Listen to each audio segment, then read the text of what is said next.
Here we go. What's going on, dude? It's good to be. Just having a regular chat, dude. Just no big deal. Nothing to do with Fireside. Normal chat. We're here with our new and real producer. True. Josh Cabaza. Josh, dude. What's up? How you doing, man? Motherfucking Josh Cabaza. He's Gardini, good. Lemaire. Where the fuck are you guys? It's crazy to have like an actual Yeah, dude. producer. Totally legit. Look at that. Thank you. I appreciate it. Yeah. How these Good two job, fools Josh. fiddling with a camcorder, dude. Two stoners fucking around. Eating chips. Dude, I've been waiting, dude. I've been down here I know. every night, wondering if you're looking at the same moon. I'm like, he's probably looking at it. Yeah. Meanwhile, I was just. Oh, fuck. That was fun. It was fun to get down here. It's crazy. It's totally disorienting to be in a different place. Brittany always makes fun of me. She's Yeah. like, you've never moved. I was like, I went to Philadelphia from Delaware County. Moving far away is so sad. It's so sad and scary. It's so scary, dude. Yeah, I was telling you, I was crying, dude. My fucking I left my family dinner. I looked at my brother, looked at me, and I was like, see you guys. Bye, guys. Yeah, I didn't quite cry, but driving from the airport, getting here, I was like driving through, just because there was traffic, I was like, fuck, I fucked up. Fuck, this was a huge mistake. Dude, I want to be home. That's the issue, too. That's the thing. I'm a catastrophizer, so anything that's going slightly wrong, I'd be in my car like, I can't do this. I can't do anything. It's all fucked up. Everything's fucked. Everything's wrong. I need to go home. This is a mistake. That's been the last 2 weeks of my life. Just go any friction. I go, I can't do this. I can't do this. I cried when I got to Spain, dude. That was a big move. Oh. I went to Spain and I just laid in bed the first day. Just like, Movers should help you with that. they should cuddle. People who, they should finish moving your stuff in and then hold you. Go, hey, man, you want a hug? Yeah, you want me to jerk you off? No, I don't need a hug, dude. Thank you. And they go, come on, let's hug. And they go, for real, dude. Don't hug me. Yeah, that'd be nice. Yeah, you can fight them a little bit and finally give in and be like, I'm so sad. I'm going to miss my mom and dad. dude, get off me. I saw my dad, like mom and dad, like once every 4 months anyway. Yeah, true. It's not going to be a big change. True. But you're The difference far. between 3 hours and here is not Yeah, huge. true. You know? With the flights and whatnot. That's Oh, true. yeah, you've been in Philly the whole time. Yeah, I haven't fucking gone anywhere. I was just Holy sitting in shit. Philadelphia the whole I thought you lived in New York. since I was 18. I lived in Philadelphia since I was 18. Wow. Yeah, then I moved. I told you I walked past I was in the airport this weekend when I was trying to get to Spokane, and I had to connect a flight, and I saw a Philadelphia flight, and like a moth, I literally started to walk towards it and was like, "That's not your home, dude." I got so sad. That's so sad. I started just like a dog walking towards it, and I was like, "Where are we right now? I'm in Denver. I have to get to Spokane." Dude, not knowing where you are is the fucked weirdest. up. I It's didn't fucked know. up. I was late because I was with Chappelle all week. Not big deal. But then not big deal. Just had to tell you guys where I was. Whatever, dude. Oh, all right. Let me tell you about that. So I was with Dave Chappelle is filming a new special. It was pretty cool. I think I'm allowed to say it. Yeah, I think so. People were there. Yeah. But he filmed it at where he filmed Killing Him Softly. So it was pretty sick. Yeah. And then they were like, Dave wants you to open. I was like, yes, I'll absolutely be there. And then I get there and I'm the first opener, which is fine. Yeah, totally fine. Obviously fine. The other two it was Lunel and Earthquake. Yeah. Obviously I'm number one. For sure. And then I get in there, but because it's a taping, they have to start on time. So they're like, all right, 7, get the fuck out there. Dude, I go out to 30% full, all black room. With lights on, no one's in their seats. People are just, the whole time, people are just walking in. Every single show, I fucking ate it like you wouldn't believe. And I just had to stand there like, hey, what's up, guys? People were just... I would make a joke and people would for real be like, no. Oh, no. I'd be like, you know how ISIS is cool, right? They're like, what? And of course it was this past week. Yeah. So I'm up there like, I support the terrorists, honestly. People are like, That's what sucks. Yeah, you're like, I'm not changing my shit, dude. You guys figure it out. that was my only saving moment was I would finish it and be like, I understand this isn't the best week for this material. That would be a laugh. That's pretty funny. The only laughs I got was making fun of my own set. People were like, yeah, you do suck, dude. I was like, guys, you don't know. I'm actually pretty good in the white community, but Yeah, you should be like, give it up. You're wearing sunglasses inside for some reason. I'm just playing around. Just kidding. It's fucking weird you do that. no, I do it all the time. I get it. Yeah, but ever out to dinner at nighttime? Look, that's one thing for sure the black community has right against the honkies. True. Sunglasses inside fucking At rule. nighttime, in too. a dark, club. True. You can't see. What's the point of it? Dude. You just can't see anything. Yeah, but no one gets a good read on you. I might start doing that. Going out to anyway, dinner with my wife. Oh, yeah. Sitting same side in the booth, sunglasses on. True. Don't talk to her once. So sorry, what were you saying? I had to go from the taping straight to Kansas City. So I went from DC to Kansas City, and I got there at 7:00 when the show started. Like, my flight got delayed. I had to drive straight to the show, change in the green room, and go right on stage. And while I was on stage, I was like, where the fuck am I? Like, in my head, while I was talking, doing stand-up, I was like, what? I don't know what city I'm in. I was like, oh yeah, Kansas City. It's disorienting. It was very disorienting. Dude, it showed in the set. Really? You came out here. I think so. I was like, what's up, dude? Hey guys. Yeah. I had the weirdest, I didn't have like a panic attack, but I had like the beginnings of a panic attack. I was on my way walking with Gardini to one of the shows in Spokane. I was totally sleep deprived. So I'd been drinking like coffee, and I went out and ate a lot of food and stuff. So I'm like feeling kind of fucking you're weird. wailing it up. I was wailing, dude. I am the whale. I was having a fucking like, just like feeling kind of weird. And then I spilled water. I opened a water bottle and the water got on my hands. I was trying to get the water off my hands, and I was like, and they wouldn't stop being wet. I'm like, what the fuck's going on? And I forgot I had fucking put lotion on my hands. not self-care. It was like I had obviously used it for self-care, and I was like sitting there, I'm like freaking out in my room. I was just like, my hands felt dry. Wait, why do you have? Oh, it was just in my room. Dry hands. I obviously masturbated with it, You but masturbated with lotion. I just as well. put it But on. You're attributing this particular lotion to the time you were drying your hand. This is dry the truth. So is the truth. I had obviously self-cared, and then it was like, I was like, my hands are dry. I was like, I was sitting there doing nothing in my hotel. I was like, if my hands always been this cracked, I was like, something's fucked up with my hands. And I put lotion on them. I was just all sleep deprived and bugged out. Put lotion on, forgot I had put that lotion on my, which I don't like that feeling at all. I'm walking, it feels like you're wearing like leather gloves. It feels weird. So like I get water on my hands, and I'm like, why is the fucking what? And the lotion was just like melting and like coming off. So I'm like, what is this stuff on my hand? And I was like about to freak out. And I was like, am I fucking making this all up right now? And I was like, oh, I have lotion on my hands. Jesus Christ. Yeah, we're retarded guys. Gardini's like talking to me. I'm like, yeah, for sure. Fuck, I might have to fucking call an ambulance, dude. I'm freaking out. That is a bad feeling though. When you ever jack off with hotel lotion, and then someone's like, you smell good. What is that? Oh, no. And you're like, fucking body wash I just started using. They're like, here, smell my arm. It's like, that doesn't smell there. Oh no. It's because I was double fisting lotion.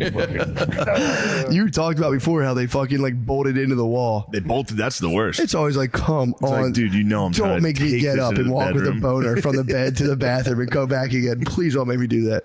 Oh, they make you do it. They do. You got to get a massive handful and then head back. You got to get a snowball and head back to your bedroom. What you got to do? You get a snowball, put it on your chest, like a painter. You go, this is my palate. I mean, I just like how God made your fingers so they store extra lotion when you need it. True. Fucking pop that All out. those little ribs. You're you go, right. there's Your lotion holders, dude. Yeah, that is truly the only time I really go hard with lotion. Oh man, hotel room. Yeah, you have to. What a disgusting place. Dude, I was talking to Gardini. There is no worse feeling in the world than leaving a show and then just quietly sitting back in your hotel room at nighttime. It makes you freak out. I don't know what I've been trying to like all weekend. I was like, whatever, dude, it's all in my head. And That's why I've taken to the bottle. you had, dude, it's totally understandable because Taking to the bottle after a show is just very fun. numb yourself out. Because I will leave stone sober from a show, and then you sit in a room by yourself, and you're just like, Jesus Christ, something's wrong. Yeah, it's fucked up. It's truthfully, it's just the adrenaline of. True, yeah. It's a real weird adrenaline crash. Sitting back in like a shitty hotel room in Spokane, Washington. Like, yeah. I'm going to try to get this Netflix to work on this hotel TV. These goddamn login's not working. Who the fuck's on my Netflix? I get freaked out because I go, I'm just it's a blank canvas of time. And I go, well, what do I do now? And I go, I'll watch a YouTube video. I know one thing I can do. True. That's the fucking... Or eat. All right. I'm like a baby. Yeah, I'll then eat. you I'm like, wail. or I'll feed. Then you wail out. That I am the whale. Have I ever said that on here? No. What my bastard niece did to me? No. I hate her. There was the thumbnail for The Whale was on TV at my sister's house. Of course, my sister told me this. Really? Oh, she didn't even say I it to wasn't you. there. That's fucked. My sister called me to go, hey, just so you know, our fucking my 3-year-old niece was looking at the television queue and the thumbnail for The Whale was on, which is just his fat fucking face. It looks a lot like me, especially. No, I swear to God, if it's just his face. And if you're 3 years old, and she goes, Uncle Shane. I got the phone call and it was like, hey, just so you know, Zaza thought you were the whale. I was like, all right, well, thanks. I said, for real. I was like, all right, good call. I'll talk to you later. Thanks. I haven't talked to you in 3 weeks. I told you my belly looks like Peppa Pig's dad. Because of that, I haven't watched that movie. You have to watch it. I can't watch it, dude. If I think people think I look like the whale, you don't look like the fucking whale. You have to. But Zaza thought I did, dude. Dude, I don't look like Peppa. Google Peppa Pig's dad, dude. Check out Peppa Pig's dad's belly, dude. My belly doesn't fucking look like that. What the fuck, dude? Dude, she got me Peppa Pig's dad. My breath stinks. And the other day, we're sitting there and she like rubbed my stomach and she goes, "What are those bumps?" I'm like, "They're pimples." She's like, "Why do you have pimples? You got to get those off." You don't look like I look like Peppa Pig's dad. God damn it. Let me see. He has a shitty goatee like me. If I wore glasses, I'd be ruined. No, you don't look like Peppa. She said my belly looks like Peppa Pig's dad's belly. That is your family. You got the Peppa Pig family. That's why she thinks you look like that, because the family dynamic's perfect. It's true. But she said your belly specifically looks like Peppa Pig's dad's belly. Your belly doesn't look like Peppa Pig. That's what I'm trying to explain to you. I'm the whale, dude. I watched the movie and I said, that is me. That is exactly how I do it. He just talks. This is the whale's thumbnail. You can see it. That's not true. Devastating. Did you Google it right away? No, I knew exactly what it was. I've seen the fucking thumbnail. You gotta watch the movie, dude. I refuse to watch. You got a Captain Ahab, dude. You have to see I will never watch. That's the elusive whale, dude. You have to watch it. Dude, I don't want to spoil it for you. The opening scene. Did you watch The Whale? No. The opening scene is the best opening scene, I think, of every movie. Can I give you just the... Better than Saving Private Ryan and Gladiator? 50 times better. Well, it's a terrible take. It's more, I would say it's more hair-raising than the reenactment of storming D-Day. Yeah. Can I tell you what happens? Yeah. Dude, the dude is fapping to gay porn right off the bat. Yeah. And he starts having a heart attack, and someone walks in, and he's so fat he can't close his laptop. I was on the plane, dude, dying laughing. He's gay? The whale's gay? What the fuck? I didn't know the whale was gay. He's gay. It makes it worse, Zaza. You fucker. He's fat and gay, and he's so lazy. He just talks about writing all the time. What, that he's going to be a writer? Off the wheel. Oh, fuck. Oh, my God. I was told... Maybe I didn't even tell... I thought I told Brittany this. Maybe I didn't tell anyone, but that's why I stay in peak physical shape. So that when I'm... Not if, but when I'm watching gay porn, if someone comes in, I can go real quick. Yeah, I practice all day. I go... Time. Dude, he's like... And the kid comes in, he's like, "Yeah, how can I help you?" And the kid just watches two dudes have sex in the shower. He's like, "Are you okay?" Dude, it's the best beginning of any movie. How this thing got on here, I can't turn it. He has this little grabber he picks everything up with. It's the fucking funny thing. Maybe I will have to see it. That is significantly more jarring than D-Day. Oh, dude, it's crazy. Yeah. I mean, yeah, dude, it's crazy. But that is good that he's gay. It's awesome. Because it's a lot easier to find dudes that'll get in there and start fucking you if you're that size. He's having a tough time. Oh, he can't find any bros? No, there's no bros. He had a bro. That's bullshit. The whole nature of the movie is he did have a bro. And his bro. You don't think a skinny black dude would come in there and fucking plow him?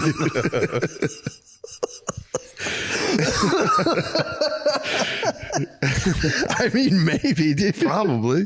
Maybe. Yeah, he's thick as fuck.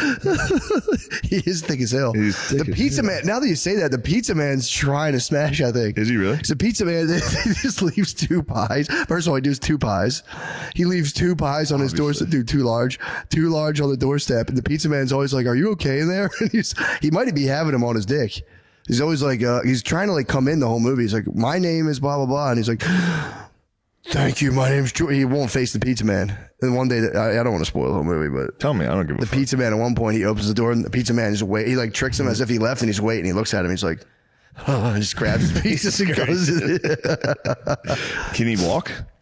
Barely. Okay. Barely. With a walker. He can walk with a walker. But then he just gets 2 pies and goes ham on them. Bro.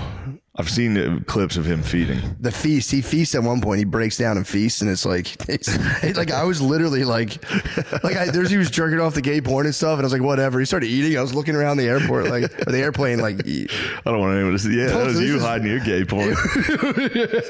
That's fucking weird. That is the worst feeling, is on an airplane and you start watching. Yeah. I judge. If I see people watching a movie with sex, I'm like over their seat, kind of like, what the fuck, dude? Chill out. I watched a guy watching like the George Foreman movie, and then he watched like another what's the movie with like all the dudes in a deli in like Brooklyn or something? Did you ever see that movie before? It's like I don't know. It was just a fucking weird movie. It's just a bunch of. It seemed like he clicked on like the Black Voices section or something. Is it a black movie of dudes in a deli in Brooklyn? It was like a Latino movie, but I thought he was like checking like the racial collections. Yeah, the racial collections need to go. We've done enough. Yeah. How can he not close his computer, but he can jack off? He set it up, got into fucking whale position. So he like set it up kind of a little bit. He gets into his whale position. He put it up. I understand. He put it up a little bit high so he can get like a nice vantage of it, and then he chilled back on the couch. He laid back far enough to get his... fat, but if he had time, he could have grabbed his walker, stood himself back up, but he started having a heart attack. No, he's saying, how can he jack off? How can he reach his penis? He has to literally, he's under his stomach just fucking pumping. Probably feels great. That's got to be fucking awesome. That's got to be of all the. It's like a cream pie. Of all the problems, yeah, you get to, it is for real. He's in veg. Obviously, there's a lot of cons to whaling out. True. I might give this thing a shot. True, dude. Dude, it was pretty tight. But yeah, he was. I guess like the exertion. You could cream pie like your own thighs. Oh yeah. You can put your belly against. Right? Don't you think you could? Whoa, I never thought about that. Give it a fucking shot. I never thought of that. That'd be kind of nice. Could be nice. Might have to christen this house with a thigh, cream thigh. With an exposed asshole cream pie. You get walked in on. What are you doing? Get the fuck out of here. I'm trying to simulate a cream pie with my stomach and my thighs. That'd be nice. Yeah, I guess it was just a pure desire to procreate. He just went in. He probably had, if I had guessed, he probably had like a month-long nofap stored up in him. And, they say gay's stronger than fat, so his gay impulses are stronger than his fat impulses. They say gay's stronger than fat. Yeah, the movies on an airplane really get you. I'll watch a movie on an airplane, but that was one of the best movies ever. Yeah. And you tell someone about it, and they're like, that sucked. I could have done anything else. Well, everyone was ripping on Frasier for The Whale. I thought he was loved for that. Did he win? Because didn't he cry or something after? He just kept going around crying everywhere. Yeah, everyone's like, shut up, dude. Everybody hated me since the Mummy, and now I'm a fat gay guy and everyone likes me again. Yeah, I saw whenever I see someone else's screen watching a movie, I watch theirs. Oh yeah, which is a common thing. Dude, I judged a guy. It was a grown man watching the Super Mario Brothers movie. And I was going, I've seen so many of those fucking weird dudes. Dude, there's everywhere. Businessmen. They abound, dude. They're crazy people. Yeah, man. I watched them. I went, what kind of fucking losers? Why? And instantly I just watched the whole movie over his shoulder. You just watched it on his screen. As soon as I saw one thing, I'm like, wait, they live in this world? And I just was 45 minutes of like, just watching it silently. I watched Guardians of the Galaxy 3 on another guy's screen, and then I got here, and as soon as I got here, I put it on and just cried. Yeah, I did cry. I did cry. Guardians of the Galaxy 3, dude. That'll get you. Holy fuck. That'll get you. It's the saddest one yet. Yeah, I didn't see it. No, it's not as sad as... You like Guardians of the Galaxy at all? Yeah, we've watched them all. They're wonderful. I don't like comic book movies at all. They're the best. That one's the best. Yeah, just because it has a good soundtrack. Yeah. Yeah. Because that's really all it takes for me to like it. Chris Pratt's hot ass. Chris Pratt's fucking cool and funny and hot. He's not over the top like Ryan Reynolds. He does the comedy exactly the right way. Reynolds is too much, dude. Deadpool is Batista's hilarious in that. The what? Batista, he's the big guy. He's unbelievable. He's so funny in that. It's unbelievable. Deadpool, I'm going to remake Deadpool, but dead serious. No jokes. That'd be fucking good. No messing around. It'd be so fucking sick. Yeah, Reynolds is just, it's too much. It's attitude overload. He's got major. I walked out of the theater. Yeah. I went, this is too much attitude, and I just walked out. Sarcasm is definitely his first language. What a cunt character that is. Dude, kill that character. Well, you watched it. We moved to, I got to go watch Guardians of the Galaxy. Cried like a fucking loser. Not a big deal. That'll happen. Got in my room, cracked one off. You got the thigh pie? Once I cried, then I was like, all right, I'm going to roll in a ball and jizz on my own legs. I'm by myself. This is very scary. Oh, yeah. In a big house by yourself is extremely scary. Yeah, dude, it's fucking spooky. Yeah. I lived by myself for the first time in Philadelphia when I was like 23, and I was scared the whole time. I've been scared I've only been here 2 nights. It's very peaceful, though. For sure, but it is spooky. Oh, yeah. Especially this fucking window here. I just was laying there watching the Fighting Phils last night. Oh, God. They win? The whole time I was like... Did they win? Yes. Yes. Up 1-0. Yes. Pretty awesome. But the TV reflects on the window, so it always looks like something's moving out there. Yeah. For real, every 10 minutes I'm like... It's really not peaceful at all. I'm scared. I'm just scared to live by myself. No, I get disoriented in new houses, or in a house I've never been in before. And I actually prefer, this is a newer house. My house is newer as well. I don't like the old houses. If I'm like by myself in the kitchen at nighttime, I'm like, dude, someone definitely got killed in here. Somebody got murdered. This is fucked up. This is haunted, dude. I get real spooked out. But if it's a new house, I go, it's probably the ghost. I'm like, ghost chance is super low. So I do take solace in that. I was afraid of ghosts in Iowa. I had a show in Iowa this week. I had a fucked up dream. I don't know how it happened. I don't know how this happened, but I woke up I woke up at like 4 a.m. and looked at my phone. And as soon as I looked, because I wanted to see what time it was, and then I read a text, and I must have still been like half asleep. But I was like, I just dreamt this text. This is the text I was just dreaming about. And then I got really scared. Oh, no. I was like, this is the scariest thing that's ever happened. Wait, so were you awake or not? I must have been like half awake. I have no idea. But somehow. So you presaged a text. Somehow I woke up to check what time it was when I woke up. Yeah. And I looked at the first text I got.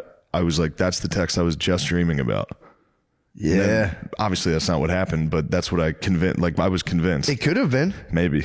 Dude, it felt real. And then I was just, I was wide awake. I was so scared. And then I was like walking around my hotel room and I was like, this is an old hotel. There could be some ghosts in here. I was afraid of ghosts at like 4 a.m. It was fucking so embarrassing. I had a weird dream. My friend was like telling me something kind of intense that happened in his life. And I instantly went like, whoa, I had a dream about this a week ago. And I was like, maybe my brain just made that up, but it was pretty clear. I was like, that was really weird. Not the specific thing, but it was like a situation he was in where I was like, dude, I just had a fucking dream about this. I just write that stuff off. I always just go like, no, I didn't. I just go, I don't know what the fuck that's. But if I had realized that at 4 a.m, I would have. I had an all nighter. I woke up at 4. And I was just like I wasn't like spooked. I was more disturbed. I was just like agitated and just like, what the fuck's going on? I was in like a mid of the night, like kind of personal spin out.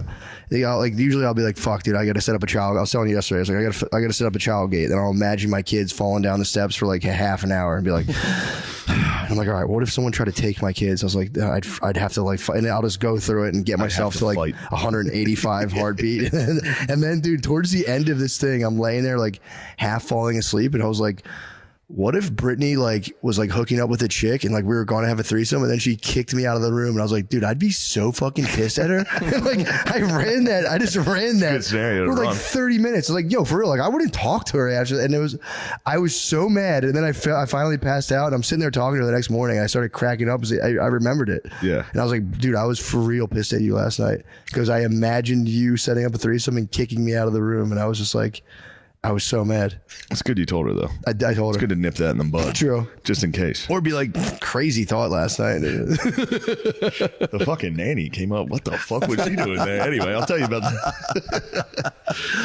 Yeah, it was weird. I like sat there and I couldn't stop doing it. If I get locked in on like a negative fantasy like that, I'll just fucking like, it's like 90 iterations until finally I'm like, why am I doing this, dude? I got to go to bed. Yeah. All day. That's it. All day. Yeah. That's all day.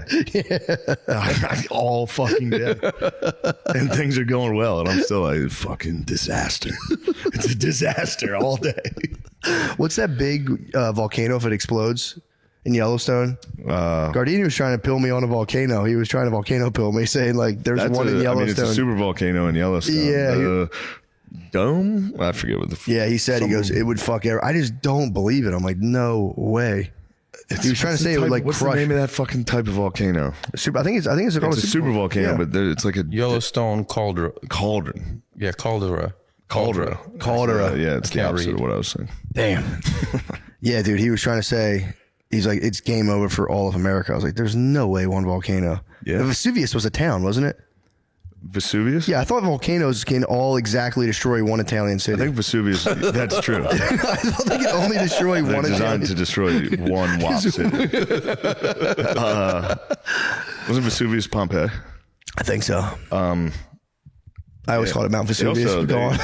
They get the fucking Asians get a lot of volcanoes. Do they really? Yeah. Krakatoa. Krakatoa is a big one. Iceland gets a lot of them. Do they really? So what is it more of the ash? I mean, obviously the lava is going to burn you up, melt you up. Yeah. But it's like, because I'm like, dude, there's just not that much lava for the whole country. Oh, it's not the lava. It's not It's like the people are ash. getting hit by the lava. Yeah, because I feel like I could outrun a It's lava. pyroplastic. What's it called? Pyro. It's the ash. Somebody's listening to this. Like, that's how you say it, you fucking idiot. No, it's like a fucking extremely hot ash cloud. Oh. Yeah. Oh, that sucks. And it goes very fast. It's like an avalanche of hot gas. Oh, true. True. Well, so you just have to get under the blankets, dude. You have to hide on it. You have to Dutch up. Damn, so nature just Dutch ovens a whole city. Fuck me. Pyroplasticine? It's not pyroplastic. So that's what gets people. It's a hot Pyroclastic flow. pyroclastic flow. But I thought it blocks out the sun. That was the afterwards, part. yes. Yeah. The reason that would be so Yellowstone would, so much ash would block out the sun and cause like a fucking ice age. So it's lava, fart, and then they block out the sun. That's kind of nasty. Yeah. That's shitty. Yeah, that is a shitty way to die. Yeah, that sucks. I didn't think about that. I thought it was just like dudes were chilling in like a fucking tide of hot red liquid, and they're like, no. Yeah, that's slow moving lava. Oh, my mama, no. No. They thought they were going to turn into Fireball Mario. If we touch a fire, we turn. Yeah, I never even thought about the effects of it blotting the sun out. Although Ice Age, I mean, let's do it. We can make the most of that. Like a little Ice Age. Down here in Austin, we would love an Ice Age. You know what I mean? Oh, yeah, we're from Texas now. True. My uncle told me you can't be a Texan unless you're born here. He said you can live your whole life. You can be born right over and come over. And he's like, there's not my rules. He's like, I don't care. Tell that to Sam Houston. He's from Pennsylvania. Who's Sam Houston? The guy he founded Houston? Yeah, he was the first president. Yeah. Where's he from? I bet that fucker is. He better be from Texas. Like Tennessee. I mean, maybe you could found a city. Yeah, he might have to be honorary. But he was saying that's the rules down here. He's like, I didn't make the governor of Tennessee. Where was he born? He was born in Virginia. Virginia way. You tell me Sam Houston's not a Texan? It's not my rules. This is what they say in Texas. Next time he says that, tell him. True. Say, nah, I'm more like Sam Houston. True. I was born out east, came here to build a new republic. Get lucky I'm here. That's true. Good point. That's a fair point, dude. Yeah, I hate Yanks, dude. I hate Yankees. I honestly, Texan. I wanted to fly up when I was here. I'm not Texan, dude. I'm not rooting, dude. I'm afraid of ghosts. Dude, I'm telling you, I'm trying to think of the I'm like a black guy with nature down here. I had to walk through tall grass, and I'm like, I don't know what the fuck's where, dude. I'm so afraid of snakes. I was all hell knowing, dude. I was hell no. I had to walk through grass to like cut up a hill, and I was just fucking. I was so scared. There's scorpions here. Yeah, dude. It's the Lyme ticks you got to worry about. Really? Yeah. We're from Pennsylvania. We're used to that. Yeah, we've evaded those for our whole lives. But yeah, dude, the snakes. I'm scared of getting bit by a snake, man. Tall grass. I got trails by my way. There's some trails over yonder by my way, dude. I walk them. I've been exploring my little trails, and I'm like, dude, I'm gonna get bit by a fucking snake out here. Spider, poisonous spider. I'm all over there. I'm all over spiders. How many poisonous spiders are here? Brown recluses. We're used to those. We got those. We got those? Yeah. Shit. Just whenever you take out like an old blanket or towel, give it a fucking. Oh yeah, true. Give it a check. That's where those boys are chilling. Good call. You can get the bubonic plague from armadillos too. Yeah, apparently they carry some like fucked up disease. Get used to it, Josh. I'm look it up. I'm telling you, it's like the bubonic plague. They carry something fucked up like leprosy or some. Like the fleas are on the armadillos and they'll give you the fucking plague. I don't know. I don't like that. That's something, man. They got some sort of nasty shit on them because they do look cute as hell. They're cuter than the blazes, dude. I would love to go near them. They are cute. Hansen's disease. What is it? Hansen's disease. That is what? Bubonic plague. That is bubonic plague. Come on, man. That's where all you and your brothers look like girls. And That's where you trick all the local fifth graders into saying the middle one's hot. I like the middle one. I like the middle one. And then they go, Shane, that's a boy. And I go, shut the fuck up. I knew it. I was kidding with you guys. I didn't kidding. I didn't think the middle brother of the Hansons was so fucking hot. I didn't shoot between my thighs thinking about the middle brother. My thighs thinking about the Hanson brothers. The other one was ugly as a dog, though. Dude, the oldest? The oldest. Yeah. Causes lesions and nerve damage. So like leprosy. Oh, it's like leprosy. That's right. I remember it was one of those old ass fucking diseases. That'd be nice, though. Then you could be Baldwin from Kingdom of Heaven. You can get a cool mask. Oh, yeah, true. Someone comes next to me and be like, I touched an armadillo. I touched an armadillo. And I want to see Hanson's oldest brother. I feel like as a young gay man, I thought the middle brother was hot. The middle brother was fucking hot, dude. The middle brother had long, beautiful hair. Yeah, it was it was perfectly straight. Yeah, the oldest one was fucking beat, dude. Dude, that'd be nice to have like a Kingdom of Heaven just fucking face mask and just be like, I was a curious boy once too. Touched an armadillo. Now I have lesions and nerve damage. Oh, man. Let me see. You looking at the boy? I was taking a look. But Let me see him. They're just showing me older pictures, and now I don't like them. What's he looking like now? Ooh, maybe the younger one was a little fucking morsel. Well, he was illegal back then. Well, not for us. We were illegal too. Boys. We were young boys. That was Lord of the Flies. We were illegal. Why did I not? Why wasn't I more attracted to that youngest Hanson brother? I don't know. Now that my tastes have changed. Maybe I wanted a mature, older, middle brother in my younger. The middle one's clearly a dude. No dudes had long, straight hair like that. You were right. That was just your animal consciousness seeing what you thought was a female. Yeah, he's a little fucking. He was totally effeminate, dude. Loafers, yeah. He was totally effeminate. You know what I read? And also girls my age. Oh my God! Look how fucking hot he is in that picture. Yeah, dude, you did. You weren't doing nothing wrong, bro. Yeah, you weren't doing nothing wrong. The older brother's fucking 38. Yeah, the older brother looks like a big dick weirdo, dude. He does look like a big dick weirdo. Guarantee older brother of Hanson has a fucking donger. He looks like a fucking spaniel in this. Look at him. He look like a spaniel of some type. Yeah, true. That was tough sledding for the oldest Hanson. I wonder if was he like the best at music? Or didn't he just like quietly play guitar? The middle brother got all the shine. The youngest brother was just there to just. I thought the youngest brother was the singer. Oh, he's the drummer. The youngest brother was the drummer. That's why I like the middle one. I've always been a front man kind of guy. True, yeah. I'm always crazy for drummers, dude. You love the drummers. You want to That had to be a real confusing moment for guys that were like in their 20s when that music video came out. Why? I bet at least a few of them were like, damn. Oh, dude. That fucking... The middle one's hot. Yeah, I think that happened. I like remember that happening. People being like, for us because girls our age didn't have tits. No, they looked like that. Yeah, that was hot. Yeah, true. You know what I mean? That was hot. Yeah, that was a good look when we were in 5th grade. Yeah, I remember. Yeah, dude, you'd be at a party. You'd be like a party in like 6th grade, making out and just like touch a girl's hard nipples, like hard boy nipples, puffy nipples. They had like boy puberty puffy nipples, and they'd be like, sweet. I just touched a lady's puffy, scared nipples in a basement. It's kind of fucked up. It's fucking hot, dude. I was like, I would be like, get the fuck off me. Where are the jugs, dude? Yeah. I was a jug hunter back then. I was so ready for jugs. Was a jug hunter. True. When the one girl got tits, it was game on. It was, dude. The jug hunters came out of the woodworks. I mean, the rest of them were like Patrick Swayze from Ghost. All the girls who didn't have tits were just fucking, ooh. They turned invisible, dude.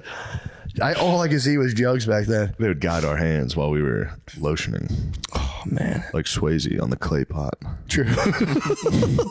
Yeah, I got fucked up last night. I was reading a book. I just started it, and they were, the guy was talking about how, I think 800, he claims 800,000 years ago, dudes started like discovering fire. And he was like, that was the first time. How far we've come, dude. Exactly. We don't even have fire. We have fucking plasma. Whatever that is. Just colors. Well, he was saying The reason all the first religions, a lot of them were fire worshipers. Like I think the Zoroastrians were fire worshipers because he was like, that was the first time we got to chill in our long, wretched, miserable lives. Because that was like the first thing you could sit by, and like animals were kind of like, what the fuck is that stuff? Oh, so man. dudes were just in a blind panic forever. It was the first interruption, just like a constant cascade of just like horrible death and dying. Dude, like you'd go to sleep. A lot of people just get munched in their sleep, which makes sense why you'd be so scared of fucking like the dark. Yeah, that's why I'm afraid of reflections off the window. During the Phillies your brain's designed to get munched. That's probably why you dream, because you're probably like, your brain's like, all right, you're probably going to get munched. So like, here's some cool shit. Here's you jumping really high, you fucking idiot. And then I started bugging out because they were like, that's the first time dudes got to go and relax. And that's where like just people started just making up stuff and thinking. They started chilling and like drawing buffaloes on the wall and be like, and they're like, yeah, dude, that buffalo. And I was in my bed, I got unsettled. I was just like, whoa, Man, dude. think about the haters those guys had. First guys to draw a buffalo. Some other guy like,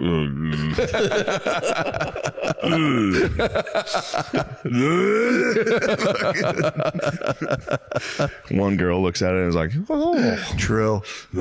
Sees her nipples stick out. He's like, oh, fuck. True, that must have sucked. Yeah. Back then, if a dude did something really sweet, like it's not being gross, it probably actually happened. Your babe would probably, you'd hear like, blunk, and you'd look at her and you'd be like, you bitch. She would drip. She would What do you mean? I'm saying if you're all naked in caves, if you're with your babe and a dude drew a sick. Women's pussies get Back so then, wet that they're dripping It was loudly the onto the floor. I'm saying back then they probably did. Back then they were probably the wettest, dude. They were scary. But, dude, why do guys take girls to watch scary movies? Life was a scary movie. Yeah. Chicks were hornier than ever. And a dude sat her down in front of the fire, drew a buffalo. It was probably at least one that's like, bloop. Just one drip. Even if you didn't hear it, you'd be like, you could probably tell back then. Yeah. Like, come on, sit on my lap, babe. And she's sitting on your lap. You're like, God damn. Yeah, slide right off this thing. Sir, I didn't ask you to serve me a cheeseburger, baby. God damn. I said no cheese, honey. I wanted a hamburger. You'd probably smell it before you'd hear it. You would probably smell those caves and shit must have stunk, dude. God, that must have been crazy. I will say, imagine you're chilling and you go, some pussy around. You could smell pussy. Is that you, Ja? Smelling pussy would have been nice though. Yeah. Just being like, I know there's some pussy around. I don't know, man. Have you smelled pussy lately? Would have sucked. Yeah, but it was like you were smelling like saber-toothed tiger shit. It was probably better than some of the other stuff. I mean, it was all pretty terrible, but it was probably like saber-toothed tiger shit, dead decomposing bodies, a bog, and then you'd be like, I wonder if any of the bros were smart enough to kill themselves back then. You know? I doubt it. I don't think they had the brain function. I think, yeah, they were just because they were running on just kind of like self-preservation animals at all costs. Like but dogs. I wonder if one dude was smart enough to just be like, what the fuck is this? There's a cliff. It wasn't until the fire. They probably sat by the fire and were like, this fucking sucks. This is crazy. Because they finally chilled and they went, and that was like the author's point of like, there is the fight or flight is still. Isn't Zoroastrianism, how do you say that? Zoroastria. Yeah. Isn't that still going? Zoroaster, there are like probably like, there's some I think there's like 12,000 guys. Yeah. Holding it tight. Yeah, but they don't take in new members, so it's going to slowly die out. And they worship, I think part of it's worshiping fire. Yeah. It's one of the oldest religions in the world. I think it's the oldest right now. I think so. Yeah, it could be. True, it could be the oldest living. Before then, it was like fertility cults. Just like cutting off ladies' skin and wearing it was like a church, which I could see myself getting into. And you go in front of a bunch of kindergartners and you're like, what? There's nothing wrong with this. I'm a lady. Listen up, little kids. We found the hottest chick in the village and we cut her skin off and we're wearing it so that we get a lot of beans this year. Stop laughing. This isn't fucking funny. There's nothing funny about this. We picked the hottest lady and murdered her. Now I'm wearing her hot skin. That must have been fucking crazy. That must have been genuinely fucked up, dude, for explorers and shit to stumble across an island and see that and be like, what the fuck? Yeah, that was a quick, like, all right, load the cannons. These guys are done. They had a good run. There's nothing going on here. Because everyone had different, it was like everyone was freaking out. Then everyone got to chill at the fire. Yeah. Like, this is what's up. And then everyone had to like go and share that around the world. Just be like, no, it's not. Now, if we're talking indigenous people, my favorite thing right now is there's a thing on Instagram. I'm sure it's on TikTok. I don't have a TikTok, but these Native American people will post videos of them doing like a rain dance or like whatever their tribal dance was, and being like, my land has been stolen, no justice, no peace. Like they co-opt the Black Civil Rights Movement for sure. But then every comment is just like, take the L, dude. Shut the fuck up. No way. Every comment's like, you guys should have won. Scoreboard, pussy. It's the most amazing. So fucking funny. It's crazy. Comments, Instagram. I had no idea. My friend turned me on because I never even got into the comments. I had no idea. I was just looking at funny reels. I have never seen it. It's great. Somebody's up there like, you guys took our land. And then the first comment's like, shut up, pussy, take the L. You guys should have fought harder, bitch. Pretty great. Scoreboard's my favorite. Scoreboard's crazy. And then you think about who's doing it. It's so funny. It's like a 12-year-old. Definitely a 12-year-old on like his burner account, just like, fuck you, Native American bitch. It is the weirdest situation because it's like it gets no airtime at all. What? The Native American stuff, it's like it gets zero airplay in terms of like the popular press. Yeah. I don't know. Although, yeah, it might be because of the res. People can't really, you can't like be a reporter and like pop up on the res and be like, what up? Yeah. You know what I mean? Good for them. Yeah. But it gets zero. It gets, I mean, you know, they've been mixing it. It's like it's like if you're like into like anti-racism and all that CRT stuff, it's like a caviar you can bust out and be like, what about this? Yeah. We're talking about some terrible stuff. Remember this? You weren't talking about this. I think about this. I think about the dirt in the ground and how, and it's like, dude, no, you fucking don't. Shut up. There's no way you're sitting there being like, you're literally sitting in a building and being like, I just want to acknowledge the fact that it wants, and it's like, for sure. How long are you going to think about this? I don't even acknowledge the people who used to live in this house. What are we fucking talking about? That's my Other thing. than the family's picture in my bathroom. That's nice. That's pretty I nice. like that. Is that the family or is that a stock? It's definitely the family. Damn. Yeah. That's awesome. Yeah, pretty crazy. I thought that was a stock that came with the frame, but now you mention it. It's like, yeah, that's a not. family's photo that lived in this house. Oh, they forgot to take it? I guess. Their mistake, dude. It's crazy. In my bathroom, there's just a family on a beach jumping. It's like... That is a nice picture. That. Yeah, it's nice. It's good to see a white family at the beach matching jumping. White fucking like silk outfits or whatever. Yeah, that's... What's that linen. fabric? Linen. Linen, yeah. White people love linen, white linen at the beach photos. Yeah, true. I hate them. It's tough. It's embarrassing. It is tough stuff. But it is an interesting photo because the dad's in the middle and then all of his people are around him and it's like, damn, everybody came, it's centered on his dick. Oh, really? It's like, wow, everything came out of that fucking Your ball penis, bag. yeah. That weird guy's ball bag that's jumping at the beach. That's crazy. Yeah. Yeah, that is nuts, dude. Jumping at the beach is extremely disrespectful. That's where I'd actually start thinking of indigenous people. You say, hey guys, just so when I you see guys the know. fucking whites jumping on the beach, it's like, have a little, act like you've been there before. Let's hand the ball to the ref on this one. We don't need to dance. Speaking of handing the ball to the ref, dude, the Colorado Buffaloes have been cursed since I talked about them. They've been totally cursed. Speaking of handing the ball to the ref, they have been cursed, man. They should have handed the ball to the ref, dude. They didn't do that? No, they're still fucking showboating. Yeah, didn't they lose in like triple OT or double? They won. They lost in regulation to Stanford. I saw that. Stanford, they blew like a 28-point lead. The whitest team, dude. The whitest team possible came back, dude. That is white perseverance. Down 28. No one's yelling at the coaches. No one's throwing their helmets. They're just like, we still have a job to do. We have to finish this game. You go up 7-0 on a black team, they explode. But don't let them go up 7-0. You're in trouble. I know, dude.